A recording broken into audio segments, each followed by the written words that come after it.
Welcome everyone to the LIBERcast episode 46. 46 episode that I had a great time. All these beautiful guests that I'm having and I'm gonna have on this podcast. Thank you everyone for being there, for supporting it, for being in the comments, the questions, the guests, and the people who are actively participating in it.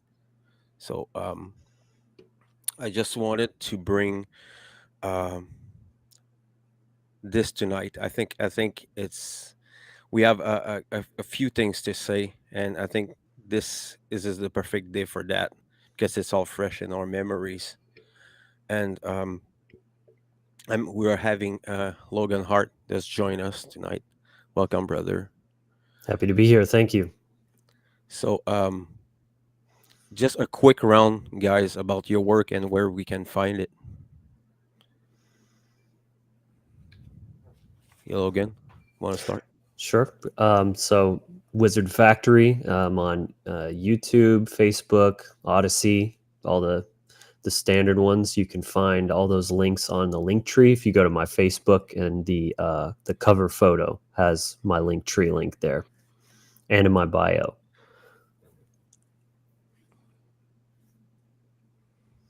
Derek. Hey, Fred, thank you again, my friend. Derek Bartolacelli, that's how you pronounce it. I know it's a mouthful. And Awaken Your Mind is my moniker for mixing conscious hip hop. Got 100 of those.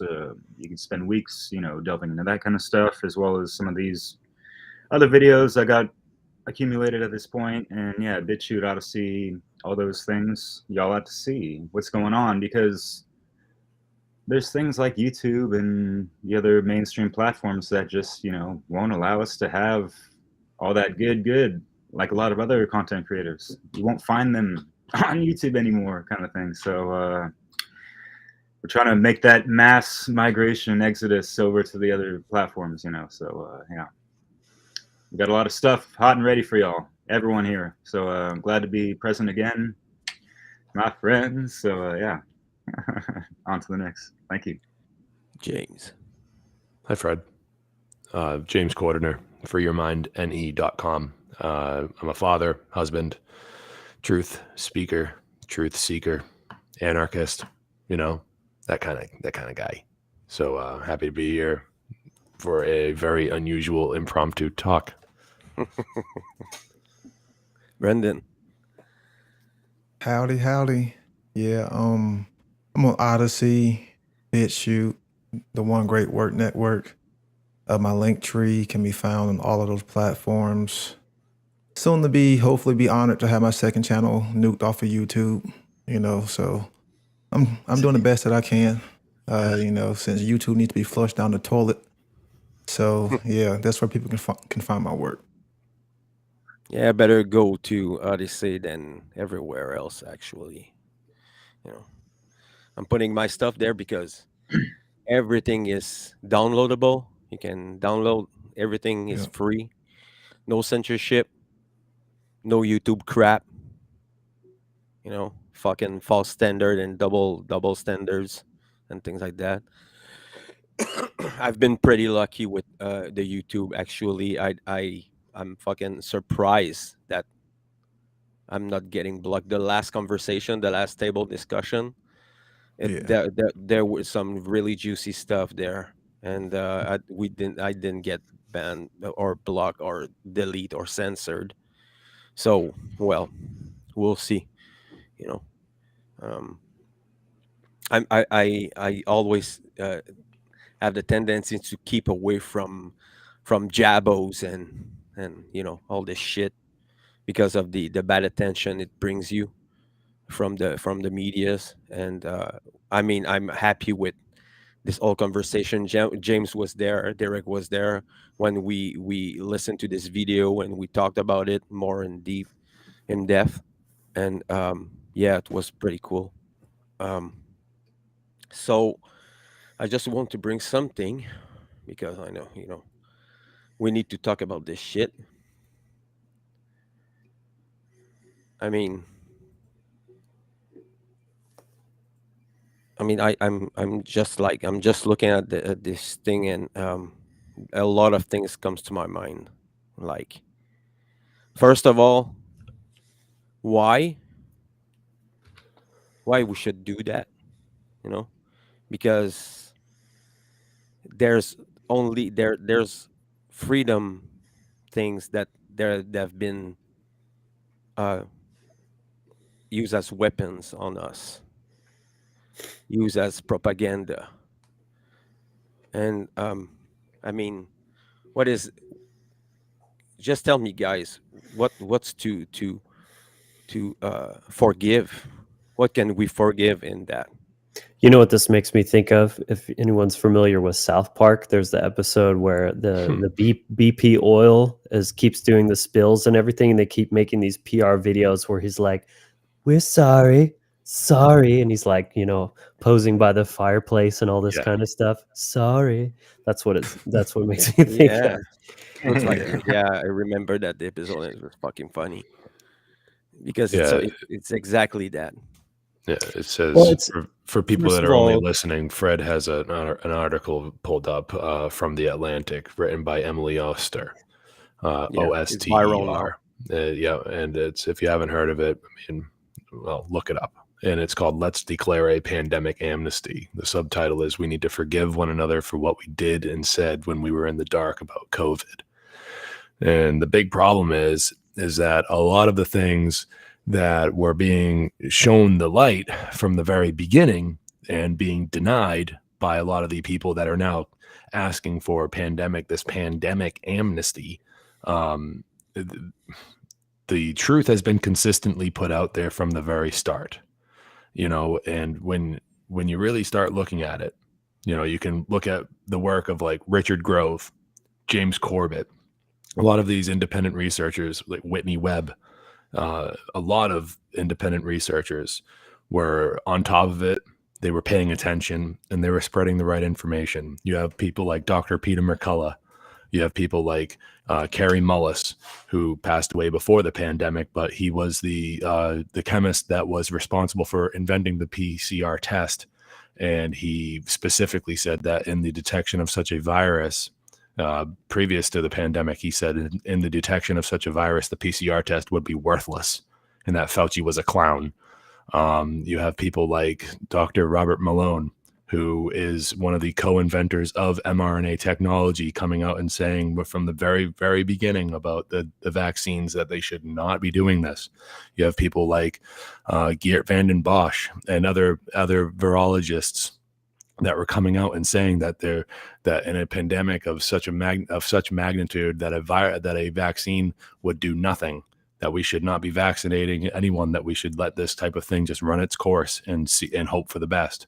And that, and then you have people that were coming out and warning about the negative effects that a lockdown would have on children, the negative effects that masking children would have, the negative effects that lockdowns would have on people that need things like psychotherapy. There's plenty of sources out there that were pointing out all of the things that we are now being asked for forgiveness for, and that this could have all been avoided if people just weren't so scared and weren't so jumpy to just buy into the science and follow the science and commit one of the largest, most collectively logical fallacies ever in the course of human history of just, appealing to authority in such one fell swoop. And they got everybody just in just one fell swoop. And everybody just fell into lockstep. And if you just remember in the past about just how it really all went down, the amount of fear that was ramped up, there is a certain point where it's like, yeah, you had a moment there where, maybe, just maybe, we could have been having this conversation maybe a year and a half ago, but you persisted and persisted. And then the vaccines, and then families fell apart. People lost their jobs. In turn, people lost their houses. People lost their families. People weren't allowed to go and bury their dead family members. People weren't allowed to visit their sick family members in the hospital. The people weren't allowed to do these things. And it caused a lot of civil strife. On top of all of that, you saw a large group of people for a very long time in the United States and other places and over the, around the globe, protesting about police brutality. Now, I'm all for speaking out against police brutality, but they weren't getting treated half as bad. And in this country in particular, the propaganda was heavily swayed in their favor. It was called the Summer of Love, mostly peaceful protests, fiery yet peaceful protests. And seemingly nothing was done about this. Nothing. But the second you come out and start talking about the vaccine and talking about the lockdowns and talking about the mask mandates, all the mandates, everything, when you start talking and, when you're not falling into lockstep with their agenda and their narrative, now the hammer comes down on you. The sheer amount of the scales being tipped in the favor of those who would be so quick to follow the narrative, those who would feed into the civil strife. It was obscene and gross. And then on top of all of this, we're starting to see a narrative shift big time. This is why this article was even released, I bet, because now they want to start mending. They want to start, a PR campaign to make it sound like that they're the good guys, the ones that were causing all of this from the very beginning. Now they're the good guys. They're the ones asking for forgiveness. Hey, we tried to make amends. No, you had your chance. That's the thing. You had your chance a long time ago. We could have had this conversation. We could have started this conversation, but you never wanted to. You passed up the opportunity. You did. There is plenty of us that were out here saying, please, everyone just slow down. Please just slow down. Don't make me do something that I don't want to do. Don't make a claim over my body. Don't make a claim of ownership on my body. The amount of people that were you saw it on the news all the time, people getting arrested for being alone on a beach when they're not supposed to be outside, when they're not, people in Australia being arrested and put into COVID camps for testing positive. A pregnant woman was arrested in Australia for speaking out against the lockdown. She made a Facebook post saying that something about the lockdowns being bullshit, and the cops showed up and arrested her, pregnant. Yeah. Guy on the beach in California, paddleboarding or whatever, gets arrested. He's alone. You know what I mean? Like, it's just time and time again, you see these stories developing. You see kids in New York City. Like, there were stories about kids being taken away by the police in police custody because they didn't have a vaccine card and they were trying to eat in a restaurant. So the cops come and they take the kid away too. A complete degradation of any sort of civil society that we even had left before the pandemic started. And now they want forgiveness. These are the same people that would do it again. They would do it again. Absolutely. And there's no forgiveness that they can even ask for. Like I said before already a couple of times, that ship has sailed. They could have stopped it all when they started making claims of ownership on other people's bodies. They could have stuck with the same things that the same group of people that were standing up and saying, yeah, there should be a vaccine mandate. Yeah, there should be a mask mandate. Yeah, there should be all of this. It's the same group of people that for years and years and years have been fighting the good fight of bodily autonomy and being in my body, my choice. A lot of the same exact protest groups were saying, yeah, there should be vax mandates. Yeah, there should be, not 100%, but a lot. And then now they want forgiveness. Nope. I'll take an apology, but that does not mean that you get forgiveness. Yeah, that's what Only- stood out to me was that forgiveness is incumbent upon the victim, not the abuser.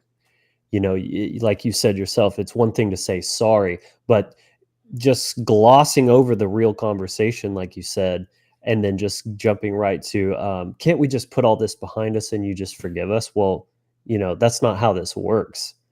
You know what I mean? You have the real conversation first, and it's up to the person, that the victim, to decide what's appropriate, what's fair, as far as forgiveness is concerned. That's their choice to make. Yeah. I mean, it's just unfortunate that with this particular event in human history, people committed suicide because of different circumstances, like losing their jobs and whatnot. Like, they were shutting down mom and pop shops. Meanwhile, the big box stores, they get to stay open. People's lives were Irreversible ruined damage. forever. Yeah. Meanwhile, the big corporations that get bailed out every fucking 4 years in the United States, at least, big international corporations that the United States government bails out, they're fine. Amazon, Walmart, they're fine. Yeah. But meanwhile, like the mom that. and pop shops, it's just the screws of control were just tightened and tightened and tightened and tightened, over torqued until they fucking snapped. And then next thing you know, everyone's like, "Oh well, maybe we pushed it too far." Oh yeah, what made you think about that? The 367% increase in childhood development issues. What made you think that? What made you think that? The amount of children that are in speech therapy right now has increased almost 400%, to the point where these speech therapists are like, we've never seen this before, ever. The signs of autism in children have increased just because of masks. The young children need to see face.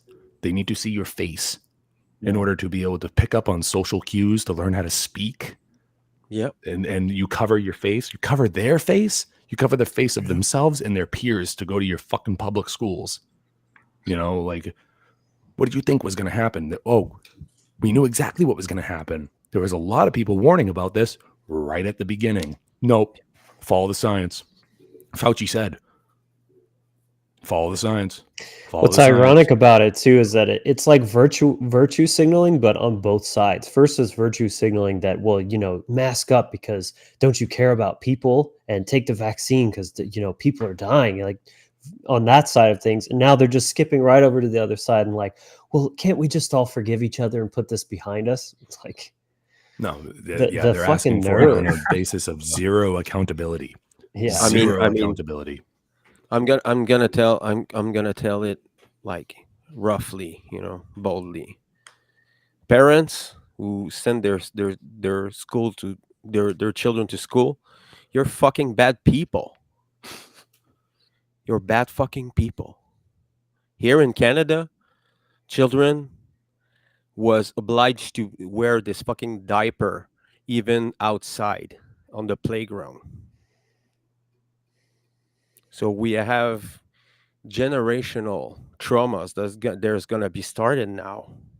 And all these people will feel uneasy without mask. They'll be they will be very awkward socially Yeah. because their skill is lessened. And I mean, it's unfucking forgivable. Unforgivable. I mean, the first week of this shit starting, it was too far. Was too far. I lost 2 jobs because of that. No, and I lost my fucking my trust into the medical staff, doctors, nurses. I don't trust them anymore, ever. They're garbage. They were fucking dancing and making videos Yeah, the of them TikTok dances. dancing. Yeah. Yep. Yeah, I know. Where's all the patients that you need to be taking care of? Yeah, You're for such real. a hero. Meanwhile, you can twerk on TikTok and make Yeah. it, you can do all these other things, and yet we're meant to believe that, you're so busy. There's people that need your help, and you're just soaking it up. Your time in the spotlight. Everyone's a hero. You work at a CVS, you work at a pharmacy, you're a hero. You know, it's complete inflation of people's egos to help them take the bait and drag them along this story. And keep going. You want to be a hero because you work at a pharmacy and you work a cash register where people buy fucking candy bars. Like what are you doing? Bussing people around. These fucking idiots were placed into the entries of the stores, and they were fucking screaming after people. Wash your hands, and they were like fucking little tyrants. Mm. Yep. Yeah. It was cynically beautiful to see how fast and how quick the psyche of these people changed. You they come from a victimhood. Their life is a victimhood, and then they become little tyrants. Mm. And then when they don't need it anymore, they're gonna take back their victimhood Right. It's the worldview. abuse victim cycle. That's what Right. it comes Exactly. down Yep. to. Stockholm Master syndrome. slave thought Exactly. happening at the same Exactly. time. Yeah. It's almost Yep. like they want us to confuse forgiveness with being very naive, because we couldn't go inside the stores to get foods, which is needed to survive, and the level of economic terrorism, hell that I had to go through. Hell, within that year, I lost over $10,000, just being told that you are not important. Hell, you can't go to work. So it's almost like, they are saying, hey, we're not going to take any form of accountability and responsibility. And we just want y'all to forget, what has happened. But, we will not, forget, because we all had to go through that trauma. And, like one of my great friends, he always said, hell, about forgiveness is true forgiveness starts with a change in behavior. And I have not seen any change in behavior because, like James said, if they came out right now and said, do all that shit over again, most people would do it all over, hell again, and wouldn't even think twice about it because they still have that cult mentality. They still have that cult mentality. And those seeds of that cult mentality are still within their psyche. Yeah, that's absolutely right. Because, I said it off air, but I'll say it again just for the sake of it being on air. Yeah, if the government came out tomorrow and said, "Looks like we got to go do it again," how many of these people that are asking for forgiveness right now would just fall right back into the narrative and be like, "Well, I guess we got to do it again. Government said," and Yep. it's like, a lot of them Stockholm would syndrome. face the facts. A lot of these people would. They wouldn't take the lesson. They wouldn't take the lesson. They would just go, "Well, I guess we got to do it. Government says," and it's like that's their mentality. They don't think for themselves, and it's nothing new. It's not. This is just the trigger being pulled on the weapon, and the weapon is the the dumbing down, the deliberate Absolutely. dumbing down of these people. Yep. And I would be lying if I said that for a brief time right at the beginning that that I didn't think it was, legit. Like I thought for a very brief period of time, like this could actually be something to be worried about, when you have young kids and you're not very in the know, not paying attention. This is how it happens. But then you Yeah. start paying attention and you have, reasoning skills, and you're like, wait a minute, things don't add up, you know. That's when you start waking up a little bit. Yeah, and There you'd think people had enough time to do so, and like how many people actually took the time to do some homework? I think people did a good amount of, the lockdowns, and everyone had a couple months off from their jobs. The majority of people, we're generalizing here, but like how many people actually looked into alternative information and not just a different recipe on how to make some keto diet food or whatever the fuck, like nothing wrong with these things, but where are people's priorities, and where are people actually trying to like break through all the fear-based mind control, because that's basically what the fuck happened, since the dawning of the Rona, amongst all these other, miasmic levels of programming and all this other shit, all the trauma-based mind control, and on TV you got the drama-based mind control, as I like to call it. But yeah, it's that, it's the Stockholm syndrome that people are going to snap back into once, hey, government, the propaganda machine is going to start cranking out some more, bullshit variants or whatever the fuck, right? Like, oh, you got that new booster coming up. Like, this might be the one you get just like once a year now or some shit like that. Like people, not like it's going to sell like hotcakes at this point, because a lot of people are a little disenfranchised of it. But, they haven't broken past a certain level of actually being empowered within themselves and breaking through those barriers of fucking fear, and actually, taking upon themselves to just eat right, act right, behave right, as Brandon was saying, and all these other factors that are just making people a sovereign fucking individual, which is exactly what the hell we need in this world. So, yeah. I mean, Another, oh, you go on, Brendan. yeah, another aspect of this is going to create more of internal division. This is going to create more of an internal schism. And the reason why I'm saying this is because for over 2 years, the useful idiots was listening to the authority on this narrative. Now they've completely flip this narrative and say, hey, the ones that hell the ones that you were demonizing, you need to forgive. So in actuality, you're going to have two conflicting thoughts that are going to be going in. So those two conflicting thoughts are not going to harmonize. So this is just going to create more of an internal, have division, and keep them in that state of imbalance, in that state of disharmony, and in that state of fear, in that state of confusion. So therefore, they will never ever, he'll look toward any new knowledge. They won't he'll listen to any new information. It'll just keep them in that same means of duality, in that same means of falling for whatever dialectic that the authorities will bring in. So this may actually be held by design too, and I'm pretty sure hell that it is. Because these people have been watching the mainstream media for so long. And then you just flip the polarity. Flip to the the polar extreme, and that's going to create an internal schism. Yeah, you can see the behaviorism behind too. It's very evident. Yeah. Yeah, Brendan covered it extensively, and I mean, you can see it. Put your mask 6 feet. You know, you don't you can't. I mean, I'm not vax. I'm gonna give everything to not get vax. You know, and it was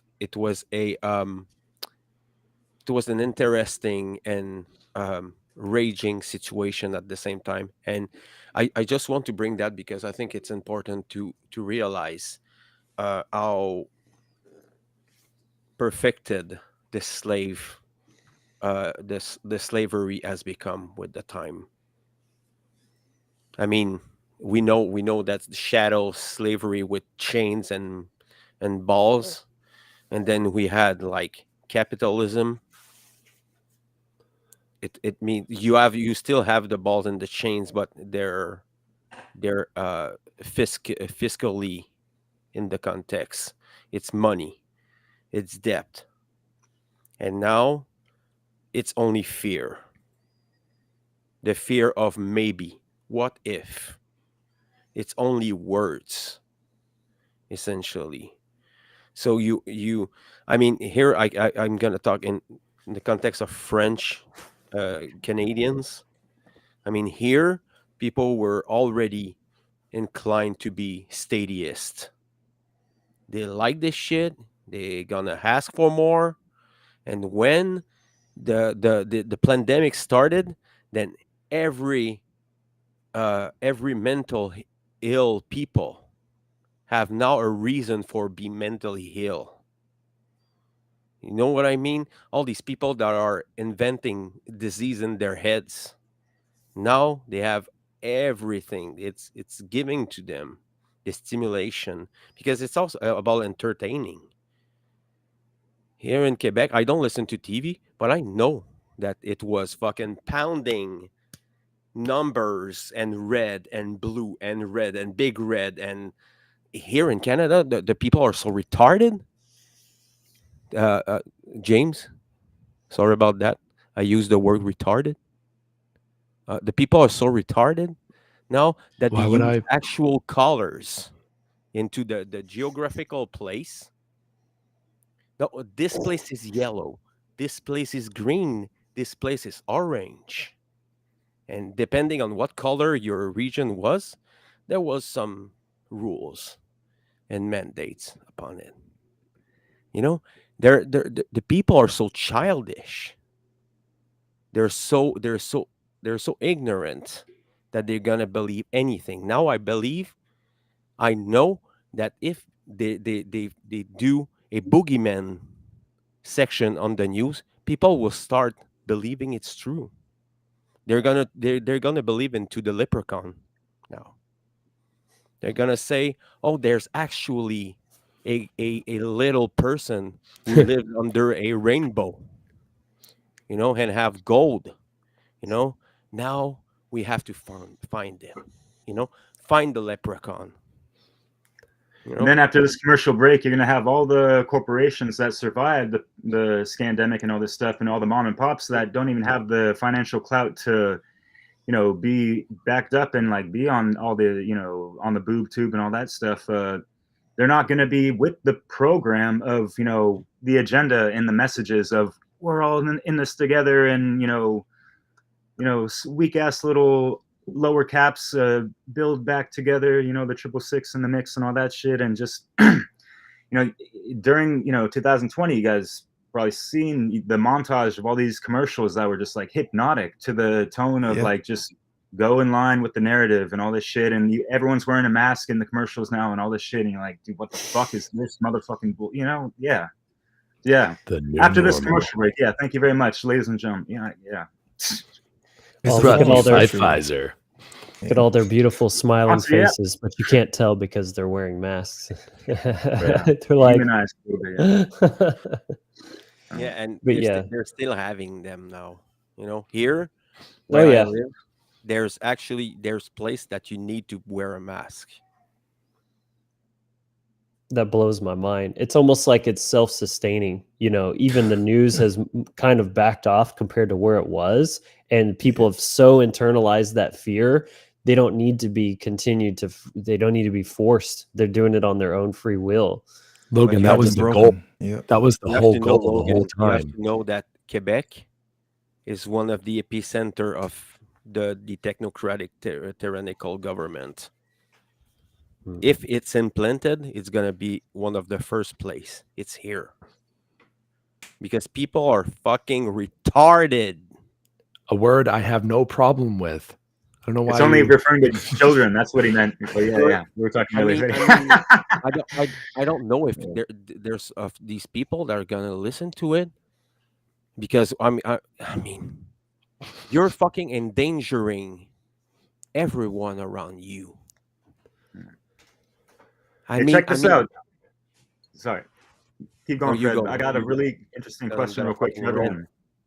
Because like straight up, like at this point, like the government is not enforcing this. It's really just, company by company or businesses and stuff. And like even like almost a year ago, like the mandates of the mask and this and that were done, but you still had people at the front door like, you gotta wear the mask. And I joked with one of them, and it kind of clicked to me because I never thought about it before. I was like, hey, like, aren't you like worse than the government?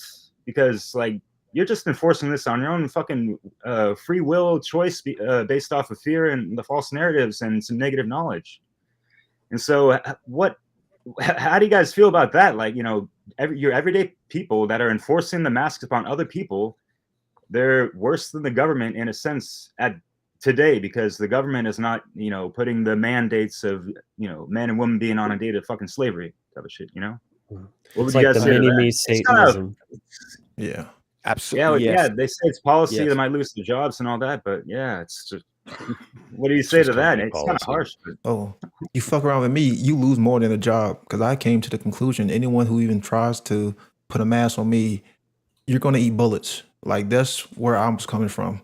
And like motherfuckers felt that energy, you know. So yeah, I just walked around like in my confidence, adhere to my principles, and you know, didn't put on a mask, still haven't worn a fucking diaper, and like hell, I just had this energy, like motherfucker, if you mess with me, like shit will get fucking serious, and I'm dead fucking serious. If motherfucker try to jab me, you gonna get 2 to 3 jabs. You know, you're gonna Oh, eat yeah. 5, 5, 6 rounds. Like that's the kind of shit that you know how I was coming from. That's the kind of energy you know how I was coming from because that was my line in the fucking sand. So hell, when I would go to stores, hell, what I would do is I would just acknowledge them first. Like, don't give them any time to talk, you know. So when you acknowledge them, you know, you use kind of some psychology and you recognize their presence, you know, you kind of catch them off guard and you stand firm and you just, you know, he'll throw up the Odysseus or you give them that nod and just keep on walking. And that shit worked like every time, you know, but you have to, you know, be confident in shit because yes, they were fucking meaning me tyrants, but at the end of the day, they were still fucking cowards. You That's know, exactly what I was they going were to still fucking cowards. So I will shit on them. I will fucking step on them and put them in their fucking place if that need, you know, came to it.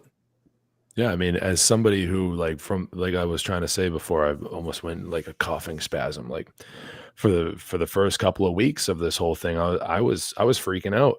I was like, holy shit, like this could be real, you know? And then I was like, let me see what the people that are making an argument against all of this stuff are saying. And it made more sense than the actual, you know? So it was like then yeah, like don't wear the mask. And then before you know it, they're talking about the vaccine. I'm like, I'm never going to get that thing anyways. And then, you know, they're talking about mandates and all this other garbage. And it was just like, I'll quit my job. I'll move. I'll leave. I'll go wherever I got to go. I don't care anymore. Like I'm not letting them tell me what to do with my body anymore. You know? Yeah, it was a quite a tense time up here, you know, young kids running around, pregnant wife, very scary stuff. Very scary stuff. You don't want it to be real. You know, these people are liars. It's not like I was ignorant. I knew these people are liars, you know, but even what's the saying? Even a broken clock is right twice a day. And, you know, I kind of liken it to that old story of the boy who cried wolf. There's eventually that wolf showed up.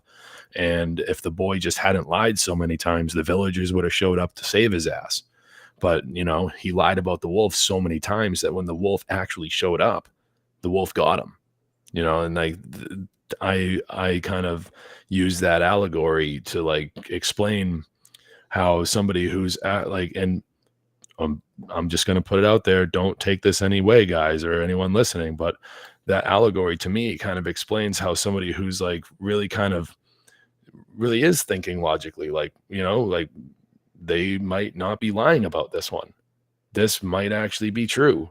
Like, let me kind of play the field a little bit. Let me see what's going on. And then, you know, we'll hear some arguments and, you know, make a logical decision after that. And it just so happened that the people that were making the better argument were saying, no, this is not how any of this works. And it's like, okay, yeah, that's more believable. You know, independent researchers, the real doctors that were coming out and really saying, no. When people are pushing in one direction so hard, a logical person goes, okay, maybe that is the way to go, but I'm going to listen to the guy that says, no, go this way. I want to hear what he has to say too before I make a decision, because then I can at least hear both sides of an argument, because I'm not the authority. I'm not a virologist. I'm not an epidemiologist. I'm not the guy that studies these things. I'm a trash guy. I drive a fucking trash truck. I got 2 kids. I'm a family man. You know, I've been questioning authority since I was 6 years old, like on a daily basis, just questioning authority. But there's still that chance every now and then that they could be telling the truth. Well, isn't that the kind of the ultimate form of chaos is just that total unpredictability? If they were consistent with their lyings, you could just always assume that the opposite of what they're saying is true at all times, but you never know because, I mean, these people, these psychopaths, they will fabricate events, false flags from thin air. They will orchestrate things for a particular agenda, but then bad things do happen. Like the world is not a safe place, and they will find a way to hijack that situation and contort it into serving their agenda to push that forward. It's the all spiritual aspect. I think suffered much from this. Yes, people are afraid of dying, for sure, but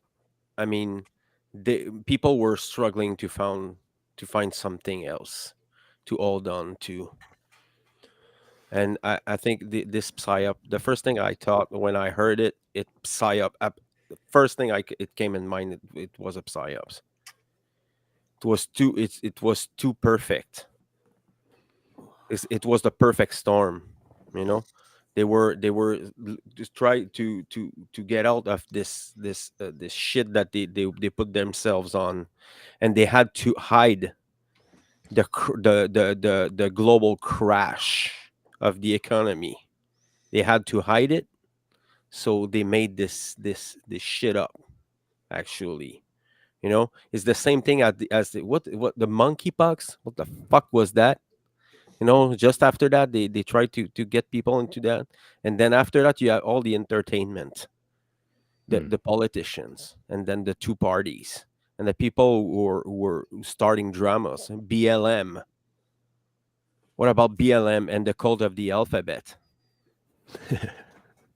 They actually use all of the cult techniques that Mark talked about to install this programming. Yep. You had isolation, how then you had the herd conformity, then you had the repetition, and then of course you had the trauma.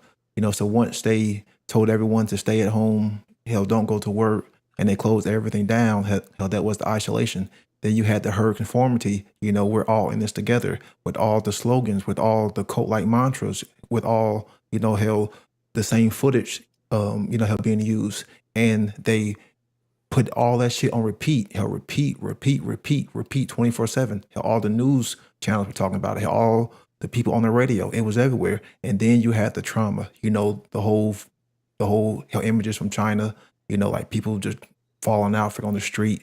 You had all the footage from Italy, of all the fake hospitals, and all the projected numbers, saying millions upon millions of people were going to die, and people just fell for it, man, because they didn't understand these techniques. But once they told everyone to isolate and stay away from everyone, that right there was the first sign for me, but it's like James was saying is yes, even though these people lied to us, so many times, we still have to engage and judge reality based on what we see with our eyes, based on what we hear, so Yeah. even though it was, a big ass false flag, sadly, it was a fucking dialectic, and people still bought into it. So because, people bought into that side of the dialectic, and therefore they are, creating it in the real world. So even though it was a false ass,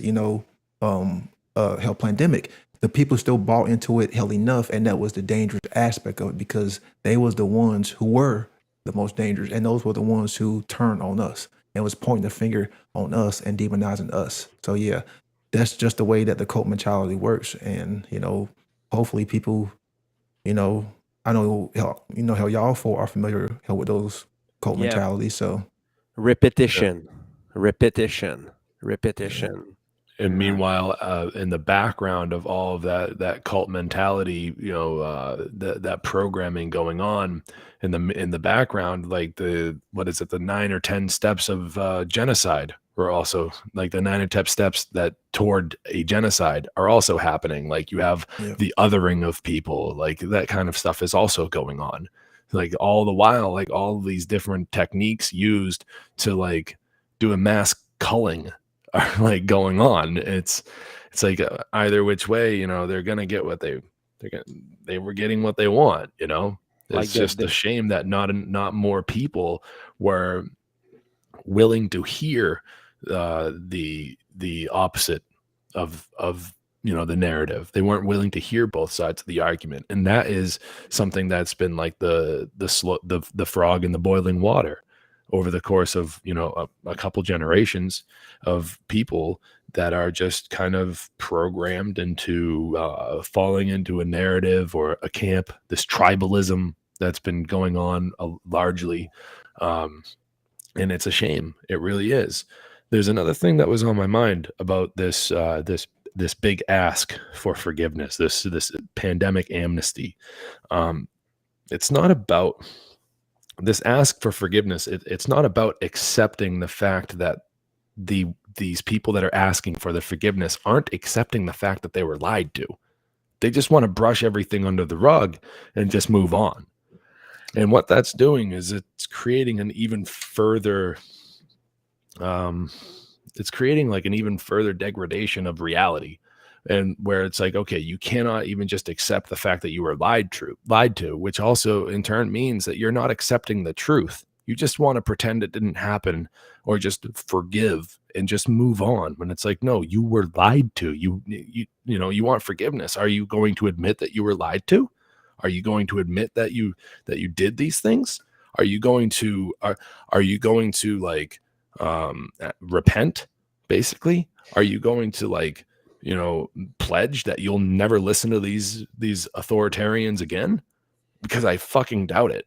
And that's the problem. That's why me personally will not grant forgiveness to these people. I have my own family members that were like, oh, well, he can't hold out for very long. It's like, guess again, you know, guess again. It's been almost 2 years, and here I am. No poke, you know. Yeah, that's the major red flag for me right there is, you know, it'd be one thing if this was an article saying we were wrong, you know, and we're so sorry, like this was not right, you know, actually taking that accountability, that self-ownership and acknowledging the wrongdoing rather than just saying it's time to move on and put this all behind us. You know, like there's a world of difference between the tone of those. And it just goes to show no lesson was learned here. And like you've all said, you know, if there was another threat that had people, you know, stepping up as the little mini me tyrants again, they'd be right back to it because that's the programming running. This isn't about personal accountability. It's not about acknowledging wrongdoing or what actually happened. It's just kind of like trying to gloss over so you don't feel that sting of, oh shit, we were wrong and they were right and we shouldn't have done that. Is just a huge difference. Yeah, man, and it's like it's just a form of like bypassing, sweeping it under the rug, you know, whatever semantics we can call it and stuff. And James, that's real talk. I mean, like, how many people are actually going to be able to forgive themselves for what they've been, you know, led on to believe and be duped and continue with that you know, negative feedback loop in the cycle. And yes, but let's bring it back to what does apology mean? You know, apo and logos, right? To, you know, take back the word, more or less, right? And are they willing to take back, you know, the word that they, you know, threw at us, you know, being all accusational and, you know, like, oh, we're the bad people because apparently their medicine won't work if we, you know, don't, you know, partake in that, you know, cultist activity of the needlecraft. But yeah. But yeah, at the same time, there's that it's going to be hard for people to break out of that even more ego encrusted identification with all that because they literally took like that blood oath via needlecraft. And even though I think there have been people that have, you know, tried to save face with that, you know, even within themselves and stuff, but yeah, it's just it takes a lot of shadow work and mirror moments to for one within themselves to even, you know, go out there and you know apologize to other people, you know, and be sincere and genuine about it, not this little lip service or even lipstick service to it or whoever, you know. So I'm sure those people are out it's there too. possible. It's just not the person that wrote this article. You know, I'm sure there are people that Oh yeah, for legitimately sure. feel Yeah. terrible about it and they would yeah. take it back. But Mm. that's not what we're seeing here. Real. Well, the problem comes in when largely there is a lot of the information that is being accepted today and being put out there as if it's only coming out now. that was available 2 years ago. So that's the problem. We learn new things as time goes on, sure. But when you have information that was available 2 years ago that's only being accepted right now, and you're asking for forgiveness now, that's the problem.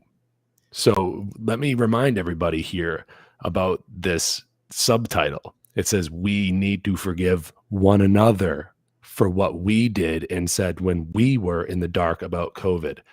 Excuse me. Like I just said, you're now accepting as truth that was available 2 fucking years ago, and you're acting like it just came out yesterday. Yeah. Fuck you. It sounds like a circle jerk to me. It Let's is. all just forgive each other. Absolutely. Yeah, it's like, no. We do not need to. There's no we. There's no one another here. There is the group that was right. There's the group that was incorrect. And you need to fucking get in line with that right now, because that's reality. You know, I was saying the truth. You were repeating a lie. There is no one another. There is no forgiving one another and moving on. There is, you were wrong, I was right. And that's that. But that's where fear pushes forward dogmatic thinking. It wasn't about facts. It wasn't about logic and reason. It was about, well, there's a threat and we're afraid, and the authority says this, so that's just what we do. And now it's only being acknowledged. The information was there. The ability to logic and reason was there. It was just being ignored for programming. Ignorance is the root of all evil, man. Slave It's thinking. true. I would say that, in order to actually, move on from this, there would have to be some serious questions asked, not just for forgiveness, but maybe run through the 5 W's and how, and really like come to terms with that shit. And then, we as a community would be able to actually have a well-formed discussion on, like, why were we so primed to just give up our bodily autonomy? Like, how did they get away with all of this? Like, how did it really happen? Mhm. Like, we're not able to forgive until the truth comes out. And unfortunately, the truth will never come out about this stuff, because people aren't willing to admit that they were lied to, and that they're not going to continue listening to the same people that are lying to them the whole time and accepting, they were just doing what they had to do. And, now they're telling the truth. How much do you hate yourself? How much do you hate yourself that you got to sit there for 2 years, 2.5 years being lied to. And then all of a sudden you turn around and go, oh, well, now they're telling the truth. It's a wife that goes back to her abusive husband. It really is. It's dependent personality disorder all over the fucking place. People blaming themselves for the abuse. Well, it must have been something I did. That's why he keeps hitting me. And it's guy, what are you doing? Wake up. Wake up to the lies. They're lying. The whole time they've been lying. We don't even have 9/11 truth yet. That was 21 fucking years ago. And this is easier to narrow down too. Just stop letting them tell you what to do with your body. This isn't that hard. It's not about how many planes, if it was a missile or did they fall on their own, were there explosives. They were taking your body and saying, it's mine now. This affected every single individual on the planet. Yeah. In Directly. lockstep. These countries acted in lockstep with one another. And then they can't even, so it's like the road to forgiveness is paved with so many more hurdles that these people they can't even begin to understand. So they want to ask for forgiveness when it's like, you know what, you can get forgiveness when we get to the fucking truth of the matter, and you can understand how much you were being lied to, and then stop falling for it. Stop listening to the fucking people that were lying to you the whole time, that made you put masks on your kids, inject them with experimental fucking poisons, take them out of school, put them back into school, ruin their fucking psychological makeup with all sorts of anxiety. And then furthermore, the younger ones, even, you get in the way of their physical development, their mental development. They're fucked for the rest of their lives. They're stunted. Their growth is stunted for the rest of their lives. The leaps and bounds and milestones that they're supposed to naturally meet, you, with your actions, you got in the way of that. Congratulations. You're a child abuser on top of all of it. I said it to my family members. I have to question how much you love your kids if you're still putting them into the fucking public schools after what they just did to them. Now I don't have a family anymore. Whatever. Don't care. I'm screaming at my grandmother. Don't do it. Don't. Please don't make us. Please don't tell us that you're not coming to Thanksgiving unless we all have a vaccine. Don't do it, please. You know. Okay. Well, I guess I don't go to family gatherings anymore. I'm not speaking like this because it hasn't affected me because I'm like in my neat little corner and nothing. I'm in my bubble. No, this shit has really affected me negatively and it upsets me personally. You know, but the fact of the matter is, to go back to my point, is there is no forgiveness until the truth comes out and you admit that you were lied to and you stop listening to the people that were lying to you. Stop making a hero out of Dr. fucking Anthony Fauci and all of these assholes, President Trump, Biden, all of these people that put the vaccine out and told you it would stop transmission when it doesn't. I was saying it doesn't stop transmission back in fucking 2020 when it came out, or whatever, 21 when it came out. I was saying it then. And I'm saying it now. And it wasn't the truth then. I was a crazy conspiracy theory then. But now I'm telling the truth. 2 years ago, I was a crazy conspiracy theory. Now it's the truth. You know the difference between a conspiracy theory and the truth? About 6 to 8 months. That's it. You know, it's well, and I'll use it, Fred. It's fucking retarded. They just keep moving the goalposts.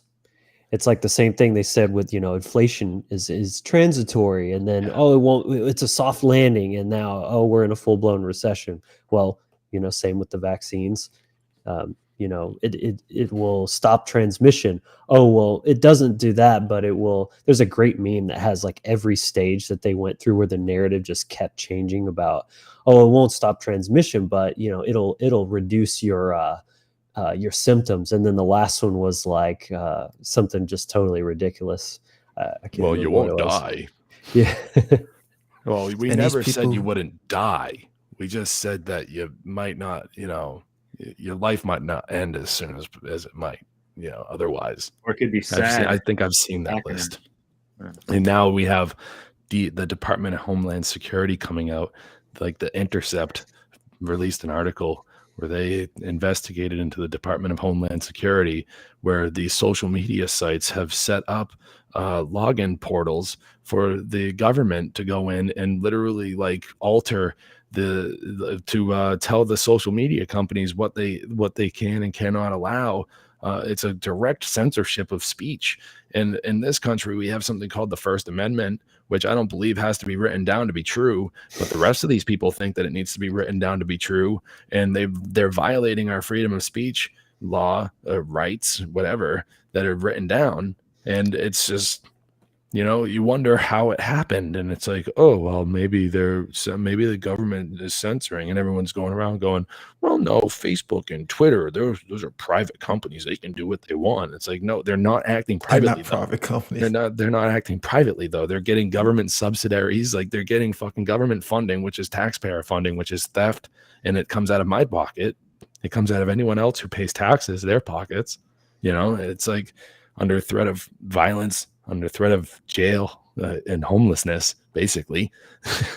But I mean, how does it really go down? Well, that's how it went down. And that also just came out is that and you know what? Like, but now we should really be forgiving the people that did all this. We should really be forgiving everybody that bought into it, all this crazy hysteria.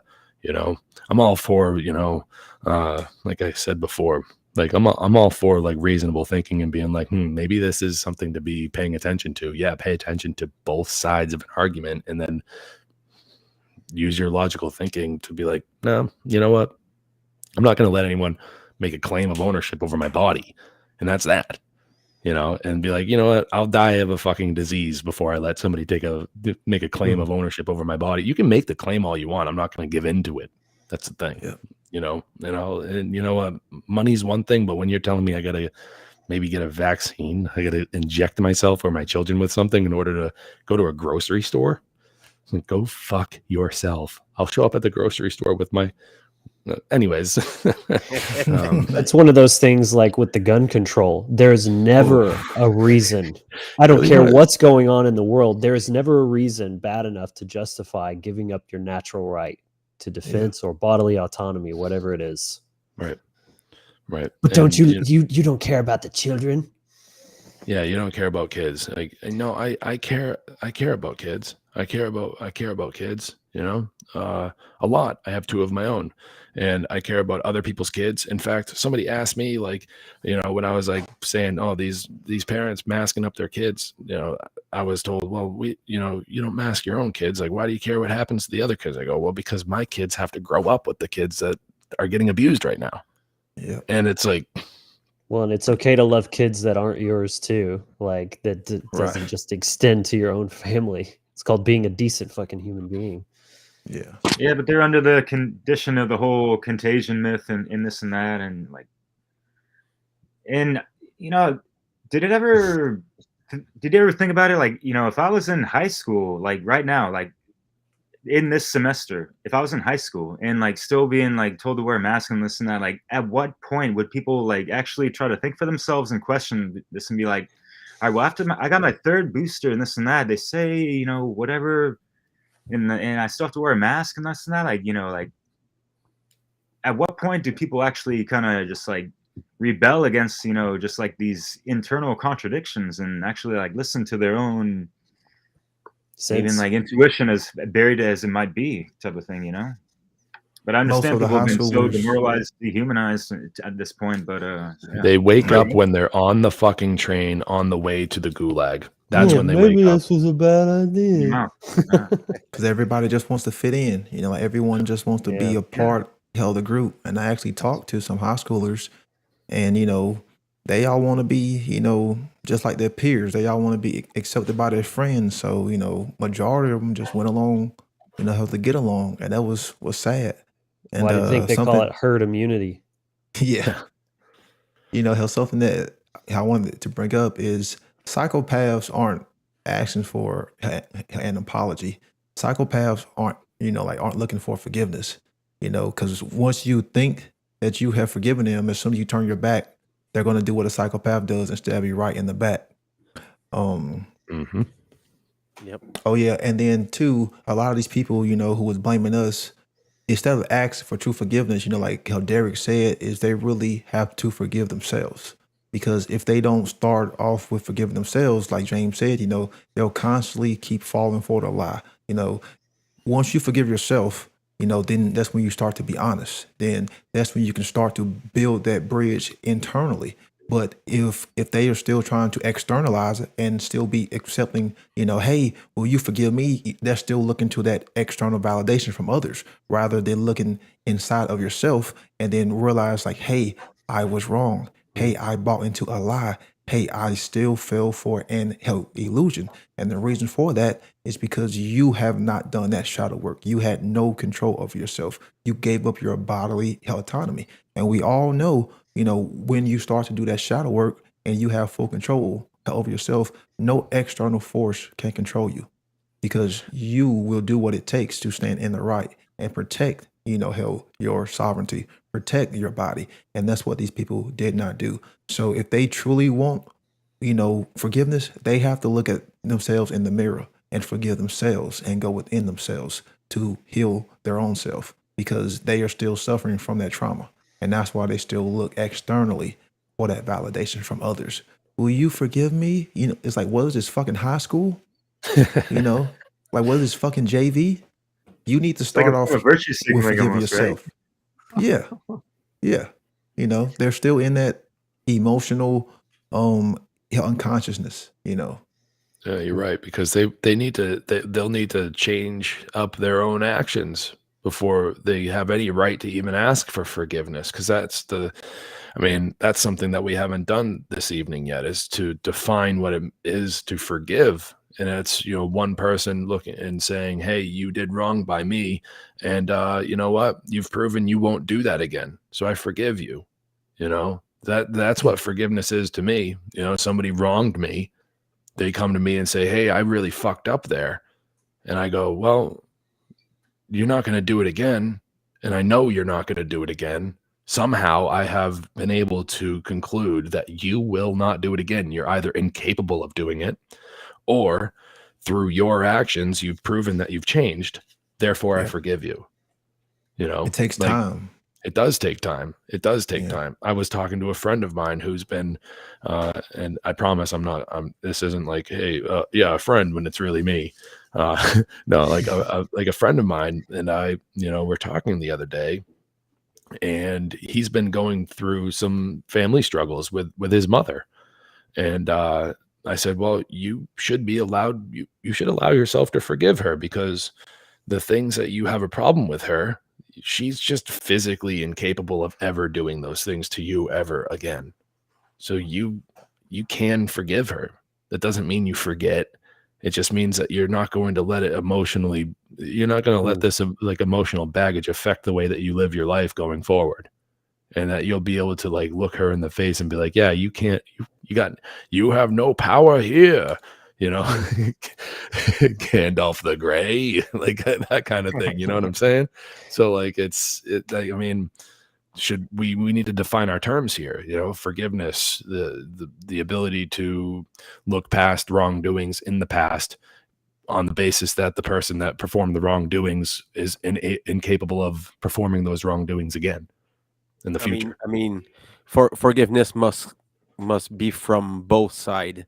If someone wants you to forgive them, you have to have the will to do it. Yeah. So if someone if someone made you wrong, and you know that, when you said that they were you know that they're gonna do it again, there's no forgiveness there Yeah, that's at what makes it all, so at all. difficult.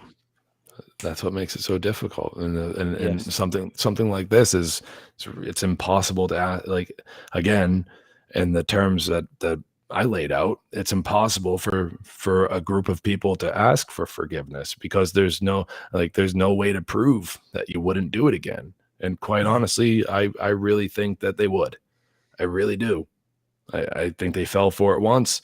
They're not willing to admit that they were lied to. And, there's a lot of things that have to be laid out in order to even start to ask for forgiveness. And none of that has happened. None of it. Yeah. None of it. And they are still missing one of the most essential core ingredients for true forgiveness, and that's courage. Mm. Courage is a requirement in order to aspire to true forgiveness, because without that inner fortitude, you will never ever put it into words. You will never ever put it into action, and you'll just shy hell away from it and bury it down and stay in that means of cowardice. So hell, that's why hell I brought up the whole shadow work. It's because they haven't forgiven themselves. They haven't developed that courage. Hell, to really go within that framework, then they'll just stay in that same form of mentality. So without that Yeah, and see, courage, we're not going to expect any change. oh yeah, man, and it goes the same with their, people being still stuck today in their daily routine of whatever box and screen that they have, their mainstream digestive, minutia, going in one ear and out the other, whatever, and alpha waves being pumped in their face, and whatever, Netflix and all that, the blings of cower, if you will, multi-million-dollar steaming pile of whatever. But it's like as far as like that whole process of trying to forgive and forget and this and that, like how many people are actually like making that shift of focus even, and like trying to like recalibrate what the hell they think they know, and like stop paying attention to all these mainstream narratives. Like how many people, like even know about BitChute or Odysee, like we talk about every, like, hey, we're over here, guys, like don't mind us. And people just don't understand like some of these alternative media platforms. They still even think like, oh, you're on, you make YouTube videos. What are you, in some kind of basement, some kind of conspiracy theorist guy? Like there's still people that have that mentality of, this weird stereotype, even though they're going to go on YouTube and get, their, cooking recipes or the how-to videos and all this other stuff, and watch their Saturday Night Live clips or whatever it's just like, YouTube wow. shorts. Yeah. Yeah. So watch their YouTube shorts. And Sorry that I have access to the most amount of information in the history of humankind at my fingertips, and I'm not going to squander that. Sorry that I don't pass that ability up. My bad. I didn't know that I wasn't supposed to, look into things for myself to make my own decisions about things. sorry, please forgive me. Yeah. You know, I had Forgive me. some nuance too that I wanted to add to what James was, how the way that you defined forgiveness. Personally, I wouldn't say it's necessarily a belief that they won't do it again or are incapable. Forgiveness, again, because true forgiveness is for the victim, not the abuser. So I think you nailed it when you said it's about releasing that emotional weight, that baggage that you're carrying.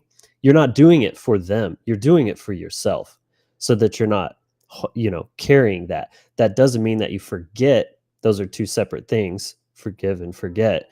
And It's the whole kind of fool me once, fool me twice thing. When someone shows you who they are, believe them. If they do something, chances are they are capable of doing that again. It's in them, and that's where you need to have healthy boundaries come in. So just because you forgive somebody doesn't mean you necessarily think that they won't do it again, but you've put up boundaries in place to steel yourself against that type of repeated abusive behavior. But you're just doing it so that you're not walking around with hate in your heart, because that poisons you from the inside. That doesn't help anyone. But you always remember, though, what people do to you, and keep that in mind going forward, because they might actually try to do that again. I mean, that's the basis of this discussion from the beginning. Was most of these people, many at least, would do this again, given the chance and the right crisis or justification. But the wounded ego will go to any lengths to validate itself, to avoid accountability, and even if it means reverting right back to the same behavior, just to kind of like reinforce it. yeah. And you have this I mean, when you have a critical mass of the population that their IQ is the IQ of a 6 or 7 years old, then how do you think that they're gonna cope with it? With fear, unrational, unmitigated fear. I said it before. It was only made. This crisis happened because of words. Mhm. There were no proof. There were no justification for it, but it still happened, and people accepted it. And this is the Spelling. part. I mean, the forgiveness part there. I agree with Brendan and Logan and you guys. I mean, the forgiveness must come from inside. So you have to do it to yourself first. And I think it's a very good point to bring that forth. And I mean, we have to deal and have to take critical decisions and rational decisions in this case. When it comes to survival, and the survival of your mind and your survival of your body, because it was a it really psyop. It was a psychic attack. It was a spiritual attack. It was meant to divide us. Yeah, The and it more we're worked. divided, Yeah, the I was more going to we're say that. weak. The families there, it was already fragmented because of political worldview and biases and belief. And Gender now we have ideology too. like straight up fucking propaganda, you know, Yeah. blowing everything up. And when you have a small percentage of the population that can see through the veil of deception, it becomes our burden to not not forgive, not forget, but to dress, to wake, stand up, and you tight these teeth. You're fucking putting pressure there, and you walk forward, and you know what? It's making the right thing. This Hmm. is all about doing the right thing. because you know the responsibility, this fear of responsibility is a child like behavior. Exactly. And although It, they think you, doing the right thing is wearing the mask and protecting grandma and all that stuff, that's what they've yeah. been led to believe. They think they're doing the right thing. A lot of times. That's why. Well, they told us here in Canada, in Quebec, because I can only talk about this. They were Mhm. telling people in advance, this is what's gonna happen now, and Yeah. we knew that in the coming weeks it was coming up. Yeah. They were telling everything. Every part of the plan was exposed publicly. Mm. Do you think that's because they knew that the public wouldn't push back about it? They're just like, Oh, here's the absolutely. I think here's it the was a plan. test. And it's like predictive programming. It's like they're Exactly. telling you Right. straightforward, point blank. This is what we're going to do to you. We're going to break your kneecaps and we're going to cut your nuts off, and you're going to love it. The emasculation of society. Yeah. And This is just one full of the big part disclosure, there. even could say Women it's in the can be men and men can be women now. Don't you know? No? because feelings. Yeah. Because Rationality now it's not a la mode anymore. You don't have There's to no wait. truth.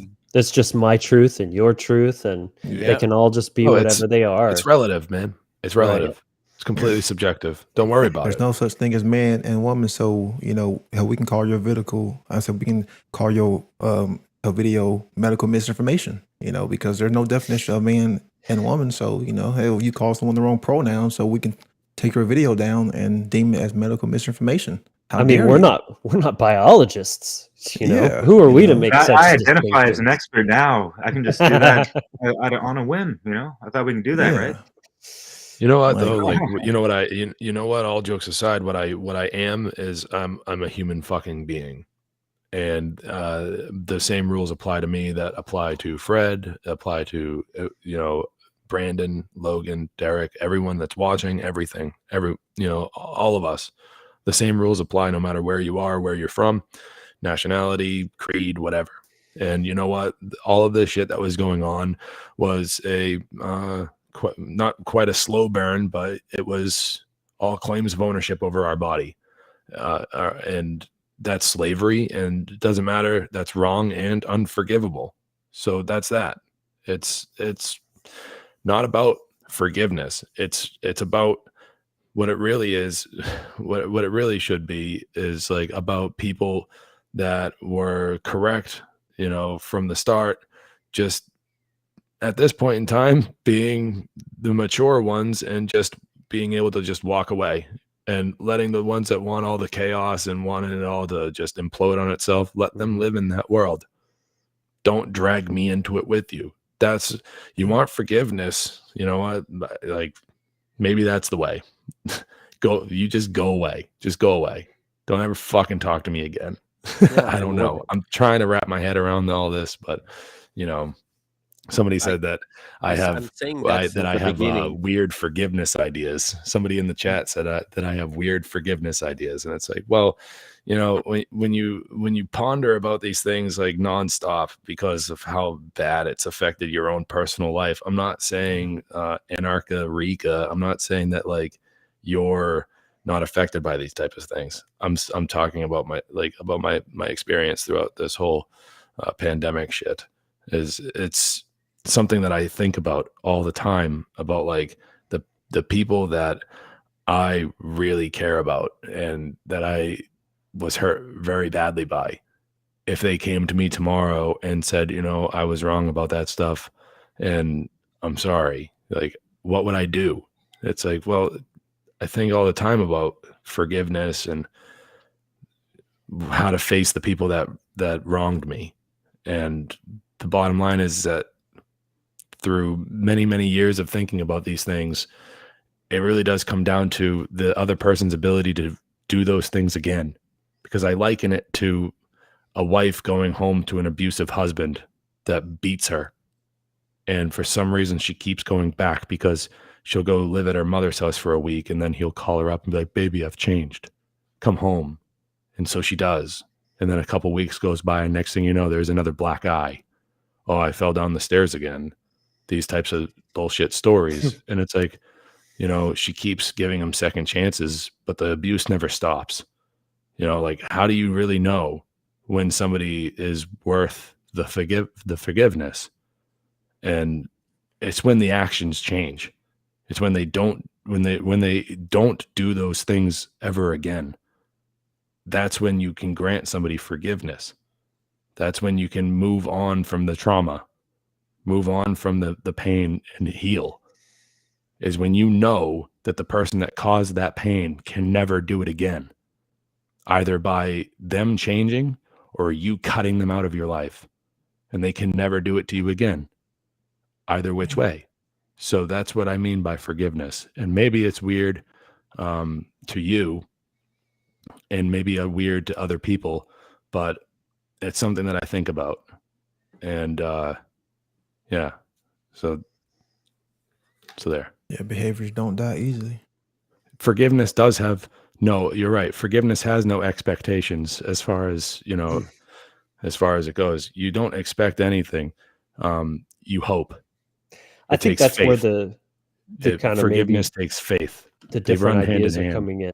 Is you know? you said it in that last bit where you said either they change or you cut them out of your life, and that's where I was kind of nuancing that. Is you can forgive them, but then put up boundaries without it doesn't matter what they do. They could be a total piece of shit. It doesn't matter. You can forgive them because you don't want that on you, weighing on you, but you still put up those boundaries because it's probably necessary. That's all I was saying with that. You can still forgive them and not give them the power or make it up to what they or do or don't do to earn that forgiveness, basically. Right. It comes down to the question of whether or not you want that person around any longer. Right. Because you can forgive them and walk away, but it really all it boils down to is their ability to commit that same action against you again. So anything that gets in the way of their ability to what's the word? There's a proper word for it. To be a repeat offender, you know, any opportunity, anything that gets in the way of them being a repeat offender, either by them changing or you change and you walk away and separate yourself from that person or group or whatever, and anything that gets in there in the way of that group or person's reoffending, you know, disassociate from them. You get away from that person or group. You know, that's true self-respect when it comes down to it. Yep. Is when So you're you not, just- you know, So you just opt out of government, right? You just opt out, right? right. You should be able to, right? Yeah. I mean, Wouldn't honestly, that be nice? wouldn't that be Sure, nice? should, yeah. They only exist because enough people think that they should. So all it Yeah. takes is, I mean, that's why I say all the time, like, we live in voluntarism now. We live in a world based off of consent now. If that's the natural order of things, it can never go away. It can never be destroyed. We can never not live in that. It's just whether or not you're willing to put your life on the line and say no more. In some areas, it's easier to at least just say those words than other areas. Some areas you say those words and next thing you know, you have a bullet in your head, you know? But I mean, it's only able to exist because enough people get on board with that. So Cool, man. And I mean, as far as like the one-on-one, sorry, what? Oh, Sorry, you go, what? you go, man. You go, no problem.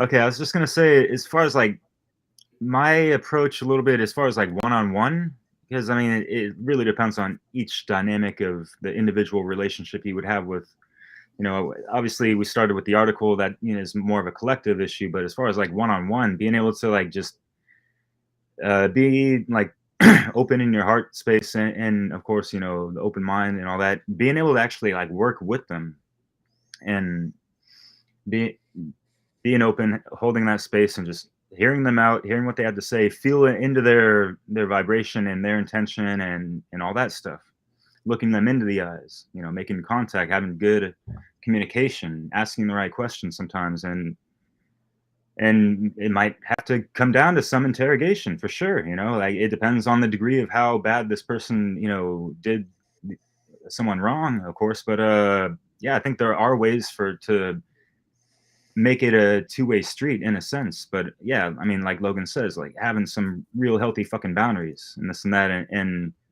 James, like you're alluding to, like kind of having that cautious aspect of like, like no expectations if they're gonna repeat or not, just like be fucking prepared for the best or the worst, I guess, and hope for the best, but kind of make them be able to approach you and try to pass that fucking test. And we're all trying to live light as a feather, right, Brandon Spencer? So it really Trying alleviates to. that heart and like diminishes resentment between both parties in a sense, and it just helps with the whole process of I don't know. A lot of people lay down their boundaries as the situation is heating up, and it's the ignorance of those boundaries that leads to the abuse really flourishing and happening. Like how many people out there are really okay with being abused, and they speak up and they go, I don't know about this. I don't like this. Oh, just a little bit.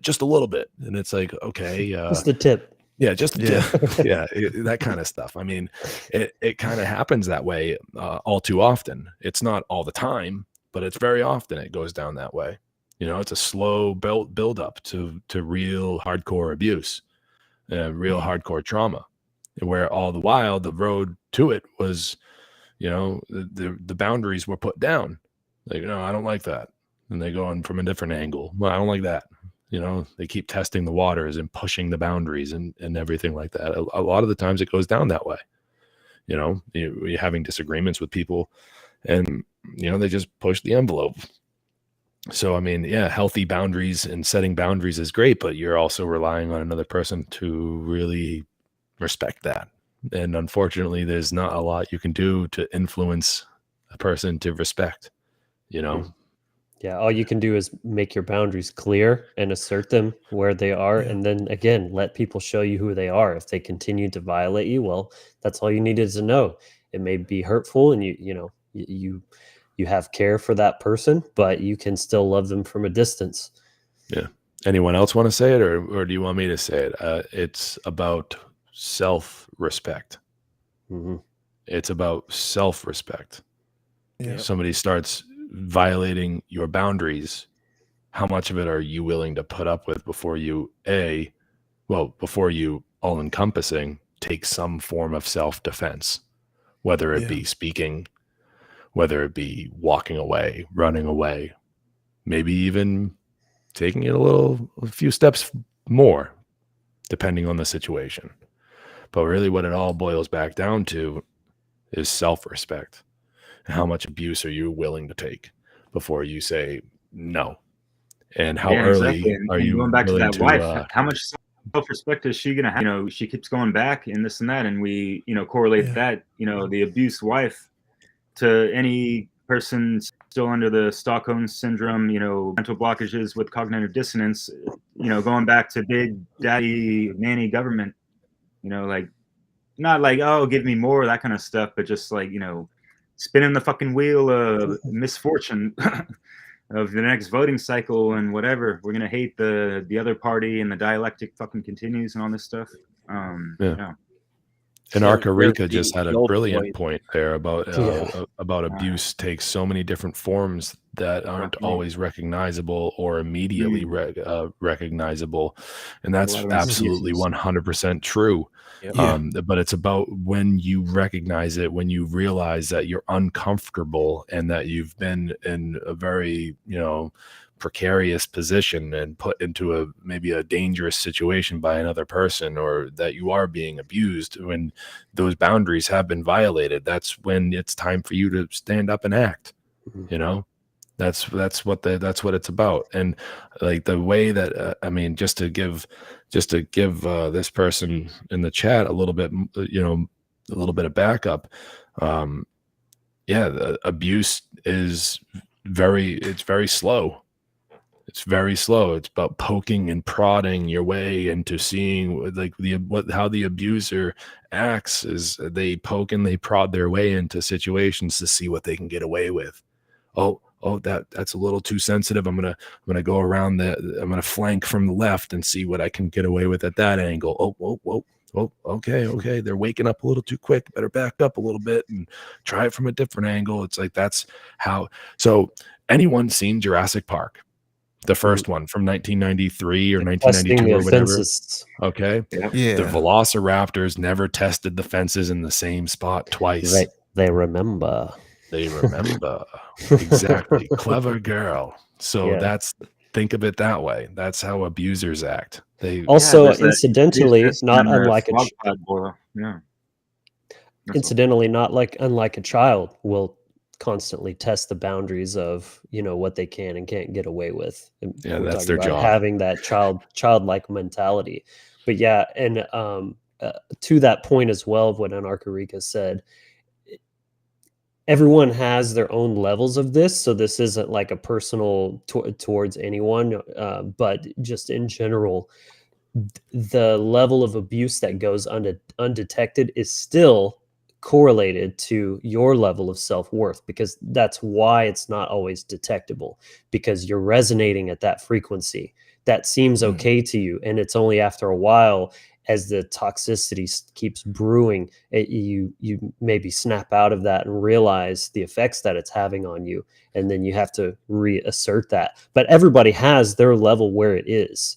Everybody has their level where it's kind of like desensitized, and like others have said, the most insidious forms of abuse are very covert, very slow, and not obvious, like the gaslighting, constantly questioning your reality and things like that. It takes time.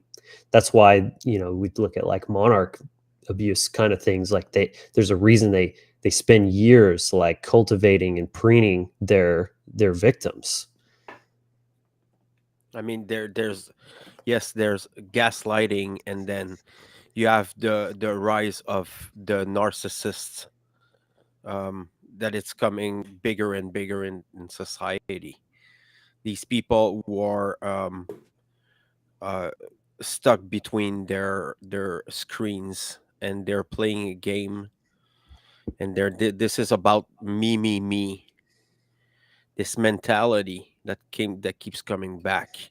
We're going full circle now, because this is actually we are actually witnessing the inversion of everything. This is a satanic inversion that we're seeing. Everything is getting upside down now. Everything. And I mean, the people who kills you are now your savior. Mhm. The people who make you sick are your doctors, you know. And True. I think this mentality, it's not going away. We're not A gonna see reflection the of a end of sick it. society. Yeah, a sick Yeah, society. exactly. A And society who ignores the self. And yeah, truth itself. the Yeah. post psychological world. Yeah. Truth Where, is always there. Truth is always persistent. Truth is the only thing that can get us well, back to nature and to, it's like truth can be obscured, it can be hidden, it can be twisted, but truth itself is immutable. yes, And that's the they only would way to get even, back to living in harmony with each other, because it's all these just different, my truth, your truth. We don't, agree on these things, these issues, or whatever. you would tell them the truth and they wouldn't fucking accept it. But that's their Right. illusion, though. That's how we've gotten into this Yeah. situation, Yep. and like that's what I was saying before about being on board with accepting the truth, and that takes admitting that you've been lied to, and unfortunately, like they're just going to keep following the same. Like you'd have to denounce the people that did all the lying, and that's the government. Like and that's like the medical establishment. They did all this lying, well, with the pandemic. I mean, so I mean, it's like that's what it takes. It says, in the Bible, knowing the truth shall set you free, will make you free. you know, and it's like that's that. Like you were saying, Logan, it's a great harmonizer coming into alignment with the truth. You know, bringing your perception to in line with the truth. That is the great harmonizer of nature.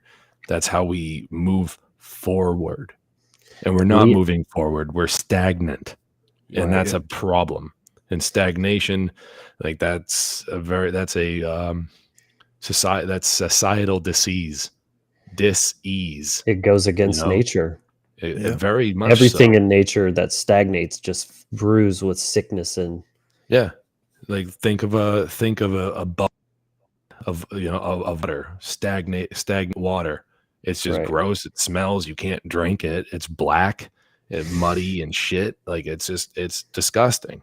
You can, when you think of water, you think of like a nice glass of iced water, not this stagnant pond. And what else is water but an allegory for emotions? What do we have? A mental health issue epidemic there because our emotional water is stagnant, and that same black nasty muck is stuck within our physiology. Yeah, it's a very much true. And like, you gotta kind of be able to go with, again, more water. Let's play on water for a little bit. You gotta be able to go with the flow of nature a little bit. You gotta be able to relinquish control, realize that the only thing you really have control over should be your own thoughts, emotions, and actions. And that which doesn't flow doesn't grow. Exactly. So I mean, once you start trying to control other people's thoughts, emotions, and actions, that's when shit starts getting a little hairy. And that's when we start going down this path toward like Satanism and all these really bad things that are going on right now. And it's like when you start relinquishing that control and realizing that there are just some things in the world that you just have no control over. That's when we start seeing more harmony with nature, because nature in its very essence is kind of chaotic. It's unpredictable. It does its own thing. It has a will of its own. It has its own intelligence as well. Yeah. And nature is order. Exactly. So I mean, it's sort of like how the Thelemites would say order. Well, maybe not the Thelemites, but ordo ab chaos. Order out of chaos, where it's like, nature is belligerent. nature in its own is right. balance. It's not chaos. It's balance between the two. Chaos and order. Yeah, it's order and chaos. It's like to take it back to the full circle with the discussion before. It's like the height of human arrogance is to think that we the height of human arrogance is to think that we can master completely and control nature, where you have this virus. Well, we need to make this man-made medicine that's going to eradicate it, instead of just letting the intelligence of our bodies and the intelligence of nature run its course and solve the problem on its own. Is man trying to play creator? One of the biggest fears, the fear of death. I mean, nature as such is an orderly thing. What I mean by that is that it's cleaning itself up. Yeah. Nature doesn't need us to clean it. It's gonna clean by itself. It's like that's why vultures and parasites and things exist, to feed and to clean up the scum. Yeah. Yes. Like flies and maggots. And nature operates perfectly. We already have maggots inside us. We're already made for it. And what about the law of correspondence? Like, how are we, maintaining our own ecosystems within ourselves and having that proper, gut brain correspondence, that in and of itself, and going back to the water thing, and how much of our body's percentile is water in correspondence to the, proportions of the earth, in a sense. And so, there's a lot of shit that is, to the macro to the micro. And if we're not getting that micro, the mini micro, even, we got worlds within ourselves. Like, tap into that, get into more astrology and being able to navigate certain things, and discovering more of just who the fuck you really are on a multidimensional level as well. And then ripple that shit out, guys. Come on. Yeah. Hey, that's why I always say all of our external problems are really just a manifestation of our problems that are really internal problems. It's a 'Cause we are mirror. just ignoring the self. Yep. Like, people are just ignoring the shadow work, don't want to, help go within themselves, don't want to, solve their traumas, don't want to challenge their belief systems and what they think is true and what they believe, held to be true. And then too, we are just trying to play creator, thinking we can create what's held morally right and morally wrong. How everyone buys into, subjective morality. No one talks about objective truth. So, we are trying to play God. We are trying to play creator. And that's one of the great sins that man cannot do. Like, man can't play creator and man cannot control his fellow man, and that's what we are falling victim to. You are the king of your own kingdom, and that's where it ends, right there. Yep, absolutely. That's right. And there's a pattern into natural law, and we're talking a lot about the problems that come from it, but I would like to ask people because shadow work, there's a bunch of people who don't want to do it, who will never do it. Okay, so we need rooted solutions. I mean, shadow work, you cannot push it on people. You're gonna explain them to it, and you're gonna have the fluoride stare, like Brendan says. You're gonna have the empty glossy eyes. But I mean, there's real solution that we can bring, and I think this is awareness, because it's all about mind control. What if we had shadow work clinics in the same way that you see like rehab facilities and that sort of thing? How do you convince people to get into shadow tribes We got to if they label cannot it something even along look the at line of, like, themselves in the mirror? there's these mental health crises, and like, this is something that's going to fall in line with those solutions. But it's a lot of it's contracted by the governmental bullshit and stuff. I was living in Oregon last spring, and like, I saw tons of jobs even on Craigslist of like, hey, we need like social workers for healthcare providers, like mental health care shit. That's that shadow work that comes into play, and that's going to be like tenfold as better as what the fuck that's out there right now. Because like, do these people even get better? I don't see like a whole lot of improvement. It seems like shit is getting degraded.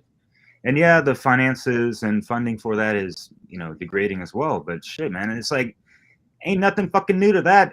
Like, across the Bay Area in San Francisco in the 80s, or the Reaganomics, or whenever the fuck that happened, like, social things went down, and like, all the crazies were out on the street. That's why the tenderloin is so fucking tender up until today, with all the drug perpetuation on the streets and all that shit. So yeah. Something that comes to mind is the idea that you cannot help somebody that does not first want to help themselves.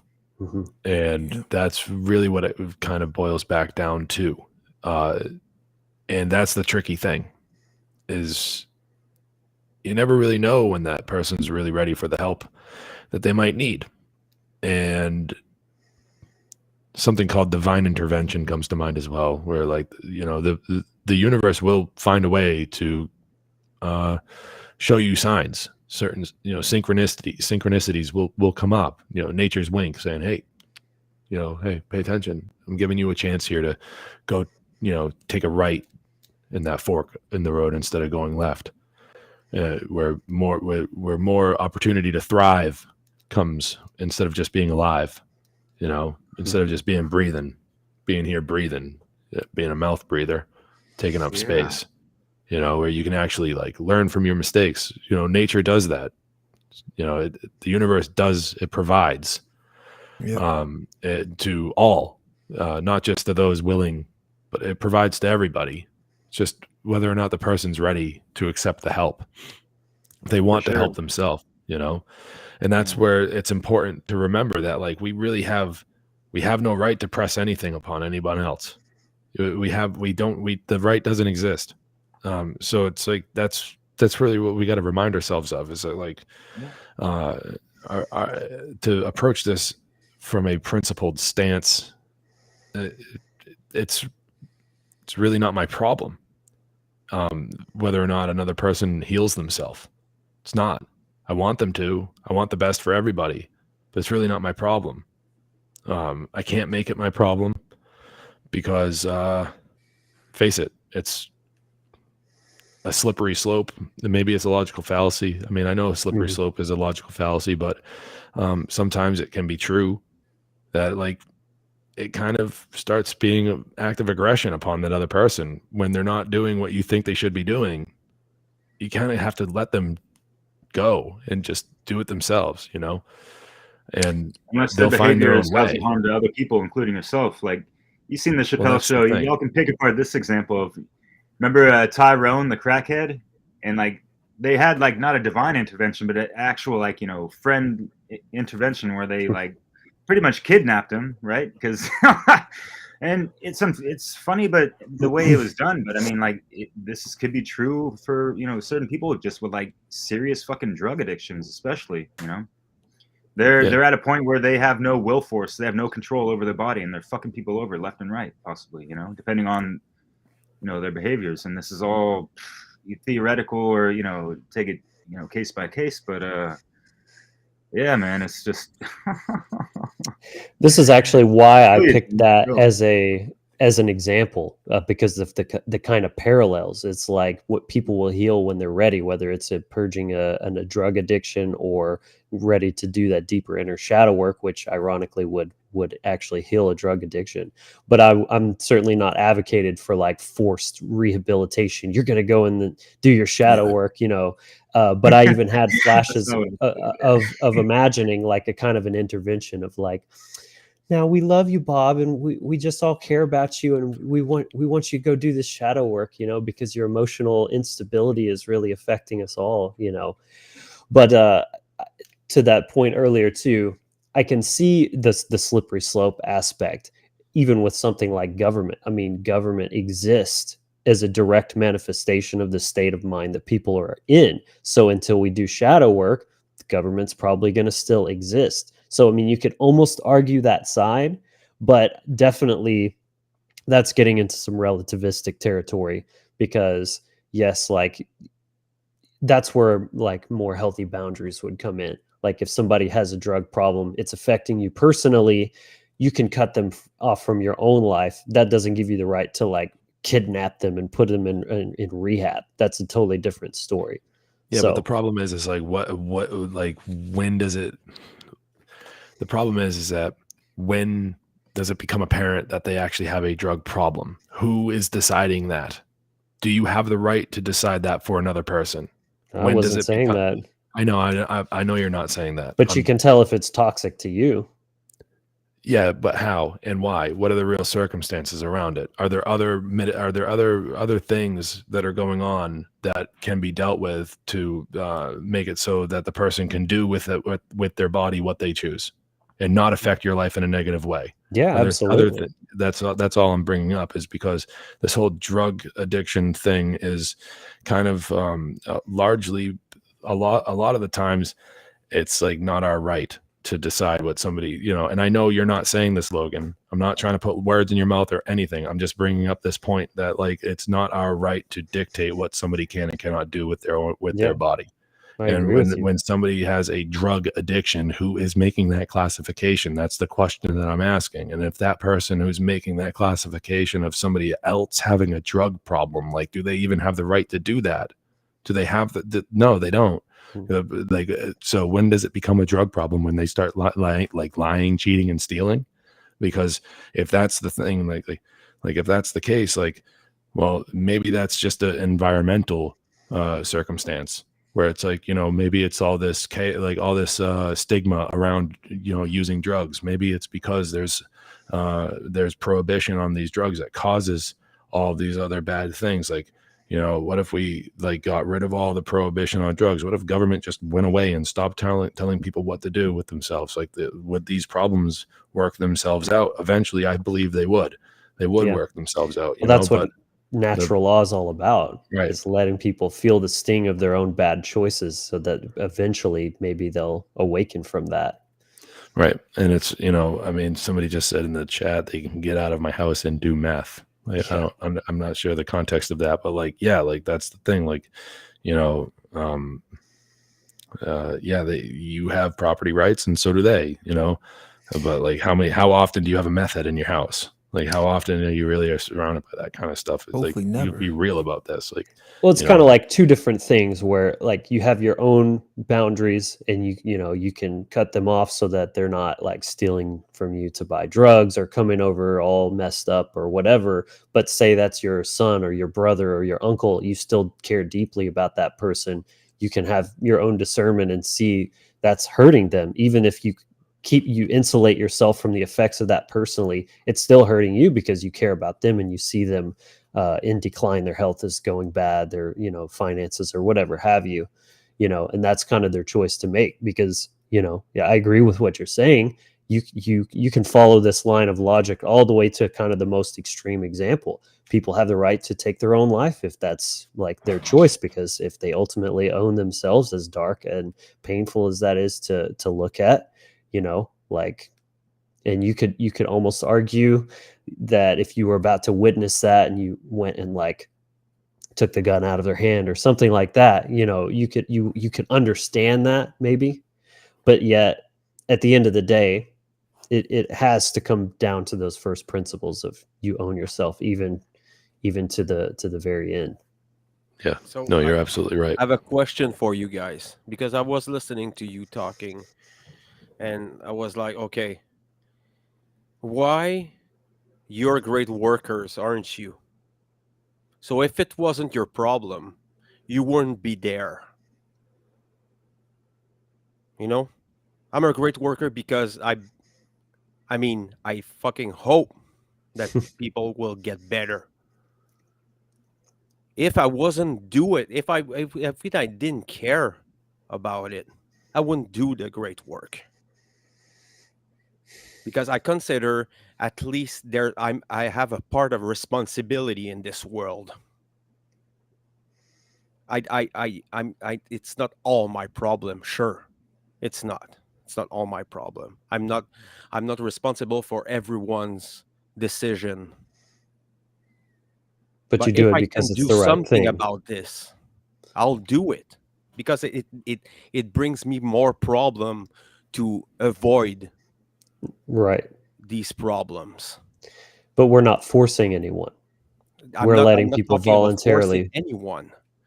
I'm talking about making people aware of what mind And I control wasn't is. talking This about is forcing anyone either. Like, as far as like an intervention, just real quick, just to clarify what I mentioned, like in that you seen that Chappelle episode, that skit, Tyrone, the crackhead guy, right? And like his best friends that care about him, they brought him down just to sit him down and talk to him and try to use that. And there is a law of suggestion, and they did it through that lost principle of care to a good degree. Obviously, we're talking about a funny comedy skit, but roll with it. And they're also implying like that role of self-defense, because they just don't want him to like steal money from them. I mean, like Tyrone the crackhead sold their house to have a a crack block party for a weekend and stuff like that.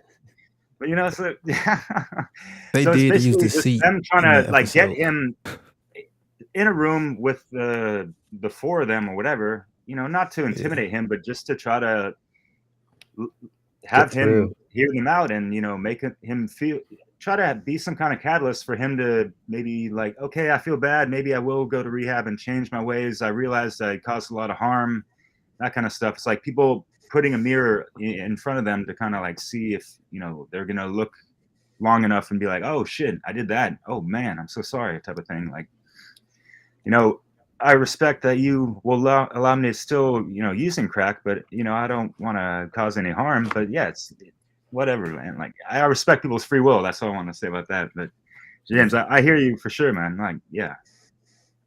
Yeah, what I was saying, Fred, about Yeah. it not being my problem or not being somebody's problem is that at the end of the day, like we can speak and try to wake people up and make people aware of all of this knowledge and spread the word and try to help people. Like that is very altruistic, and that's very, very a very healthy thing to be doing, is trying to make the world a better place, right? That's what we're doing here. That's the magnum opus, is to de-occult this information, to wake people up, to get them to be autonomous, right? To inspire that within other people.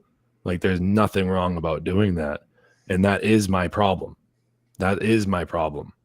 No matter where I go, in any time, in any place, the fact is that we're in a condition of slavery. That is my problem. And other people are putting me there. So yeah, it is my problem. What isn't my problem is what other people do with their own bodies. That's not my problem. All right. Until it comes into my, my home, my domicile, and I say, get out.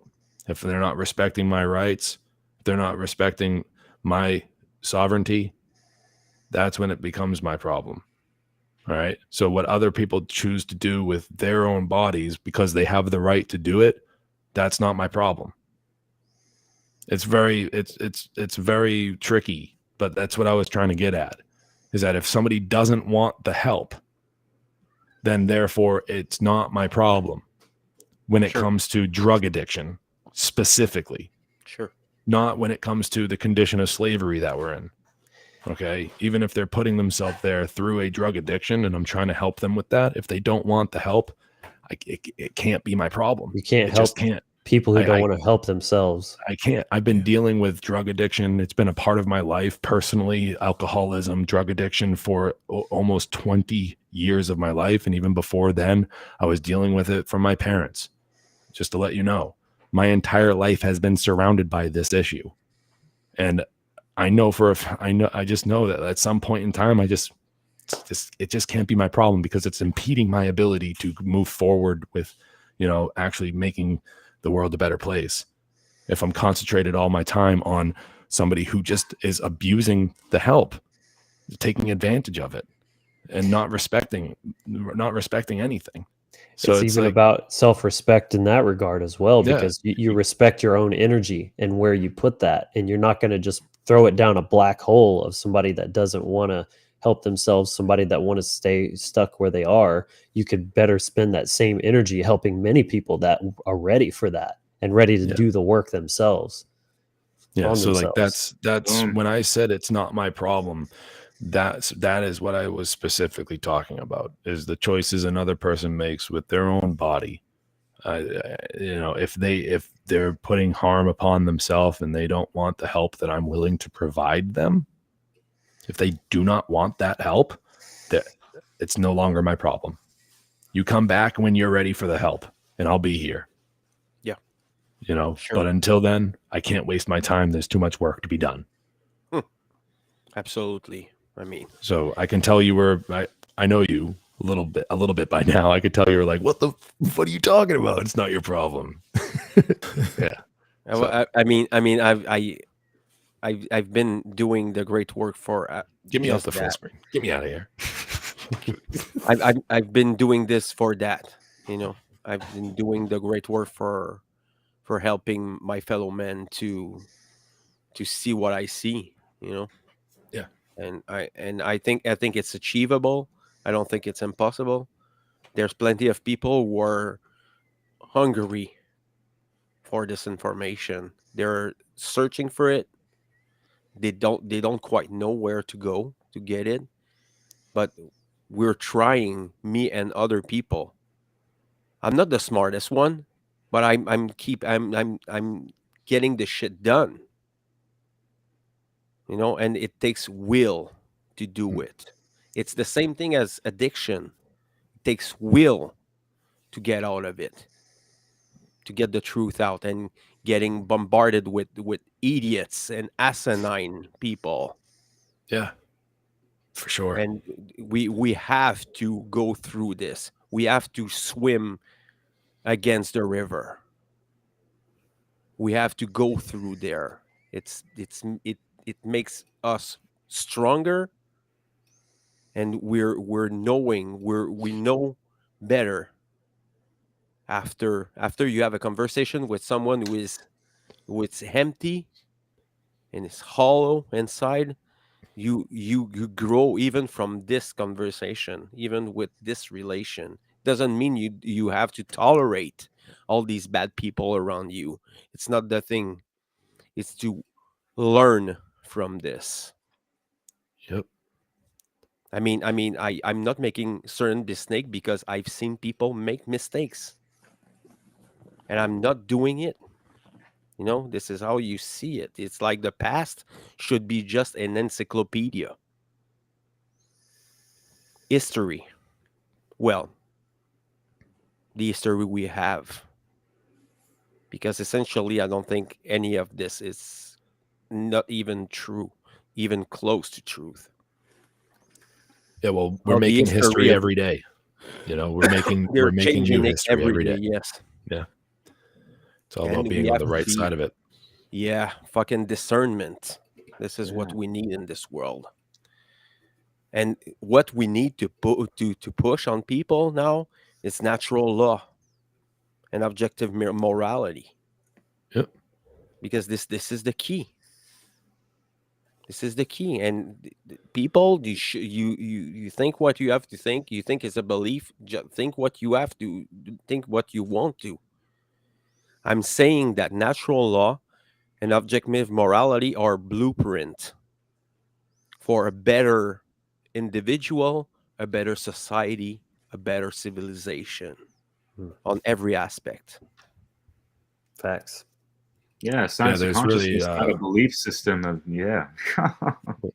there's really not much more like self-empowerment type of knowledge that one can gain and that's better than the knowledge of like natural law and objective morality and our ways of operation within the universe.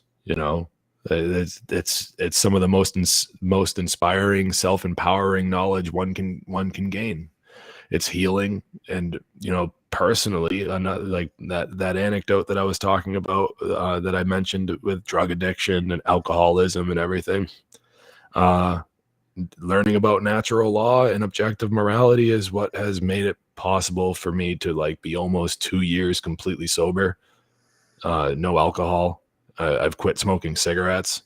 I've like so many good things happened for me personally from taking this knowledge seriously and really applying myself to learning it and trying to help other people learn it as well.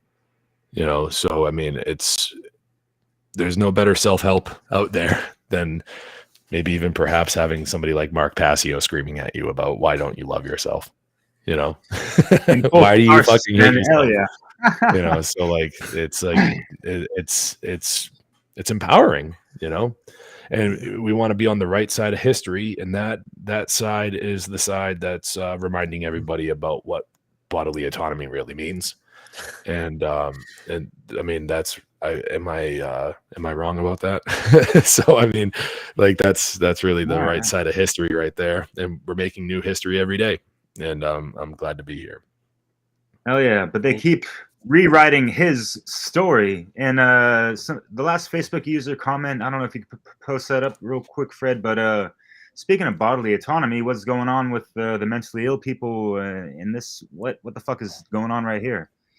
And, I just thought of something like, what you're talking about. It's like, yeah, it is really just empowering. Like, imagine if people weren't forced any kind of treatment, but what if they were, like, and we're not going to force anything because we understand the fucking principles and, rights and all that stuff. But imagine instead of any kind of treatment that people would be forced to have or mandated to do, what if they were just thrown the book, The Kabayan or something like that, Just read that. Have to read about 10 How many times. people would actually freaking get it or like have some kind of empowerment within themselves, and change their state of mind, change that behavior, and What about learning to say no? I think that's one part. He learned how to say no.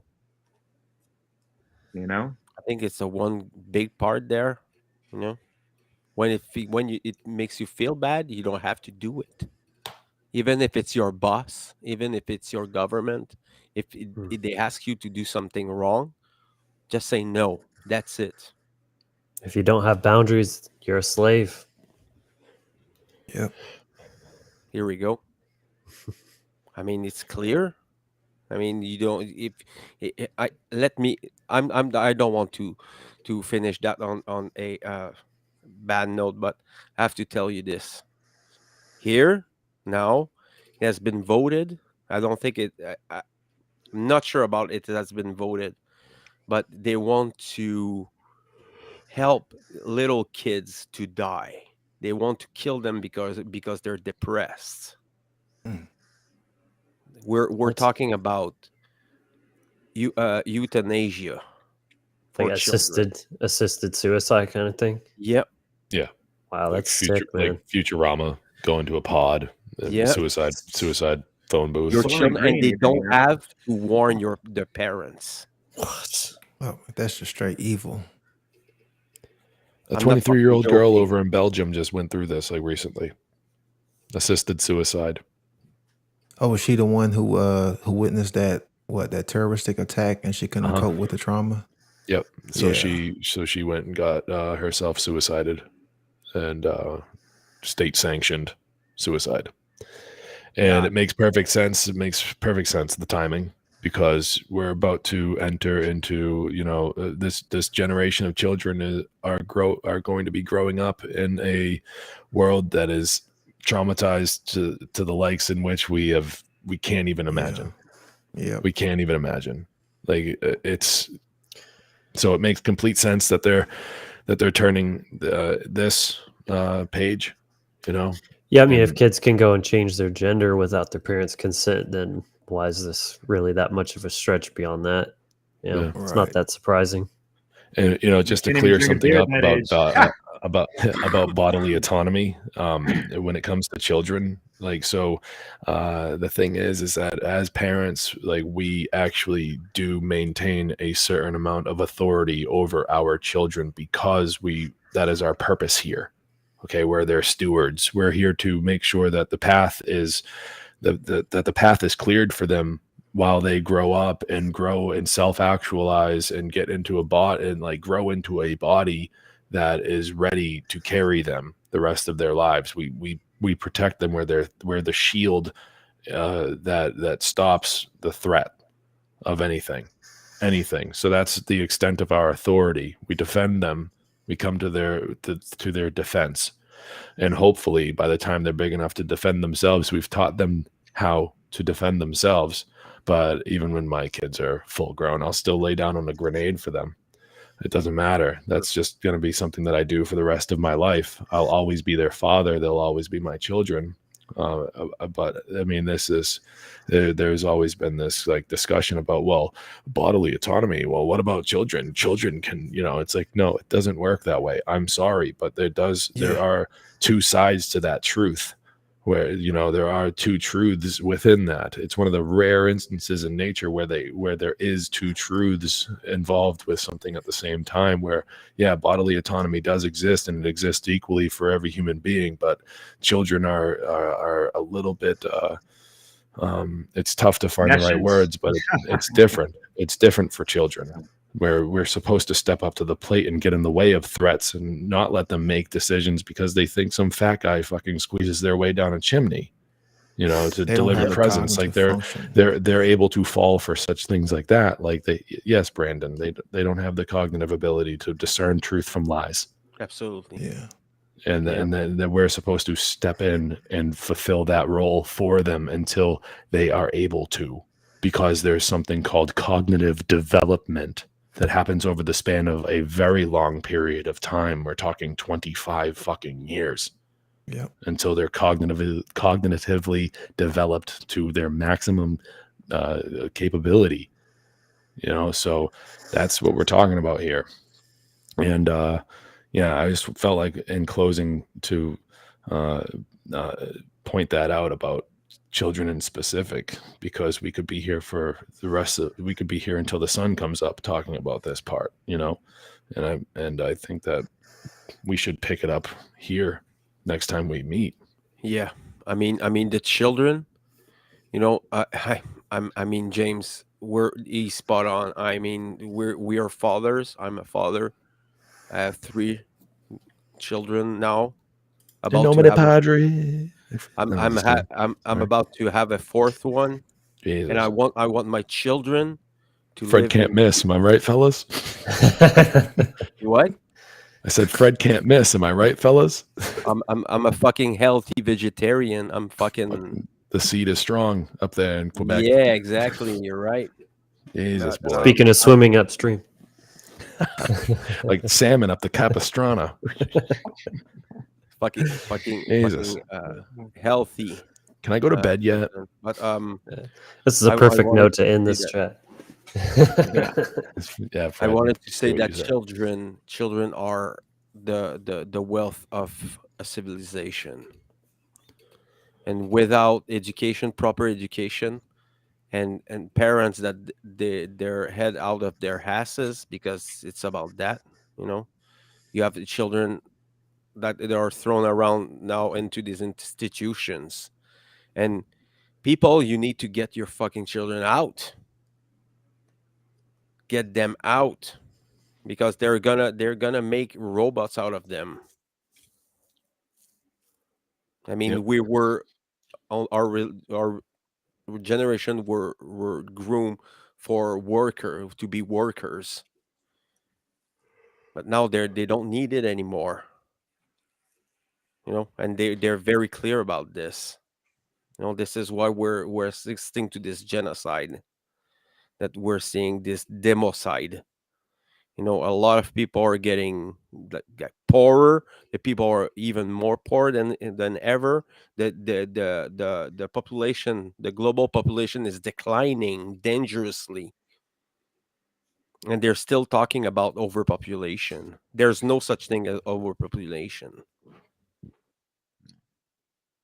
It's getting bad. And but to finish, and I want to thank everyone. Thank you for the people who were there all along.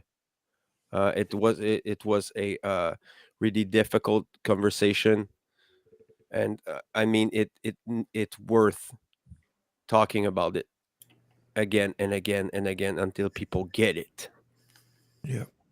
and not only talking about problems but talking about solutions, and inspiring these children and inspiring these adults, even if they don't realize it now. Some of them, there's a percentage of them, they're gonna get it, and we have to like go and force it with the amount of force that we need. This is what responsible adults are. You do what you have to do to make it safe for everyone, and not safe in the government sense. Safe mentally, emotionally, and spiritually for everyone. And we have to grow up for that. There's no other way than growing up and maturing. And I'm repeating that a lot because it's so fucking important. We need to fucking grow up and get over these divides, getting over these little dramas, getting over all these things and co-op, working together. The more we're going to be on the same page, the easier it's going to be. That's it. That's it. And all the groups, the subculture, the subgroup, we need to leave this shit behind us and go for it all hand in hand on the same page, because they're fucking steamrolling us now. You know, we need to fight with everything. So thank you guys for being there and sharing your wisdom and all these interesting facts about this situation. And I think we all went through this hell together, but we're still alive and still pure blooded. Yeah. Yeah. Still pure. Don't Our need it. blood will like the worth of our blood will fucking explode. Right. And on we them. don't have any of those little weird squiggly things inside us that It's pretty glad you never need a blood transfusion. Yeah. Oh my god, no. wow. Oh my god. Start storing your own blood. Yeah, I'm not Yeah. joking. Here we were about to end on a nice light note, man. Come on. Yeah. Can't help it. Let's go back to thank the you, everyone. squigglies. Yeah. All right. Avoid- all right. All right. All Avoid the right. squidlies. Please avoid them. Yes. So All thank you right. everyone. We have to go. So thank you everyone. People, the comments. Awesome From- discussion. Very, Yeah, very thanks. enjoyed and honored to Yes. be on a first time And- appearance on this. Logan, Yeah, Logan, glad to have you. you're gonna be a guest on the podcast. Absolutely. Next Wednesday. Yeah, watch out. Talking about the runes. Yes. Sweet.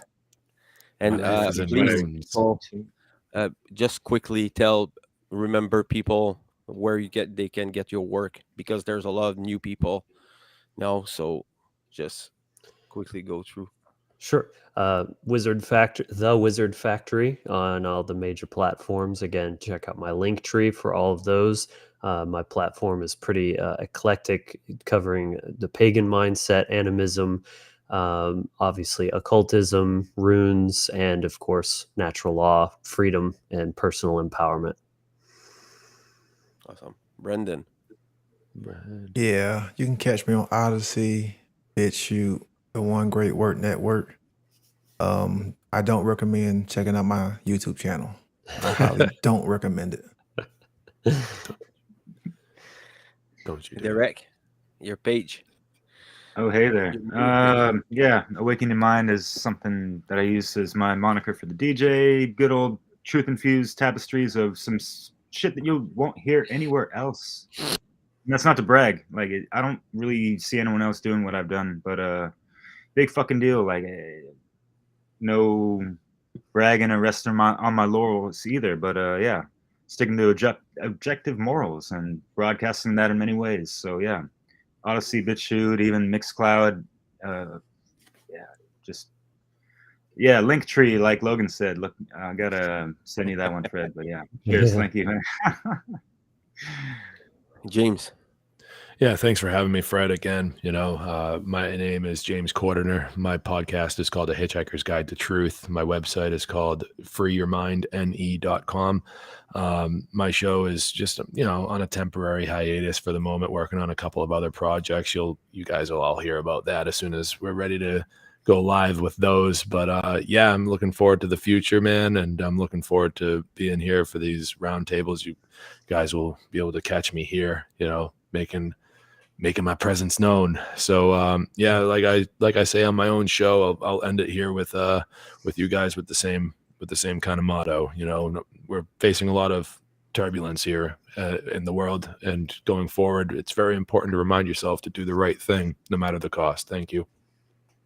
And shout out to all the viewers that tuned in and left comments and engaged with us. We really appreciate y'all. Yeah, Appreciate it. Thank you. great questions and comments. Yeah. The LIBERcast is on Facebook, YouTube, Odysee, BitChute. So if you want to go Twitch, there, no? there's a lot of. Did you get on Twitch There's now? a lot of what? Did you get on Twitch also? No, Okay. no, I saw not comments well. coming from I mean, Twitch. there's so much outside. I don't even know half of them. So Yeah. the principle are good. Odysee, it's the best. Go on Odysee. All these people there on Odysee. So go there. And thank you everyone, and have a good night.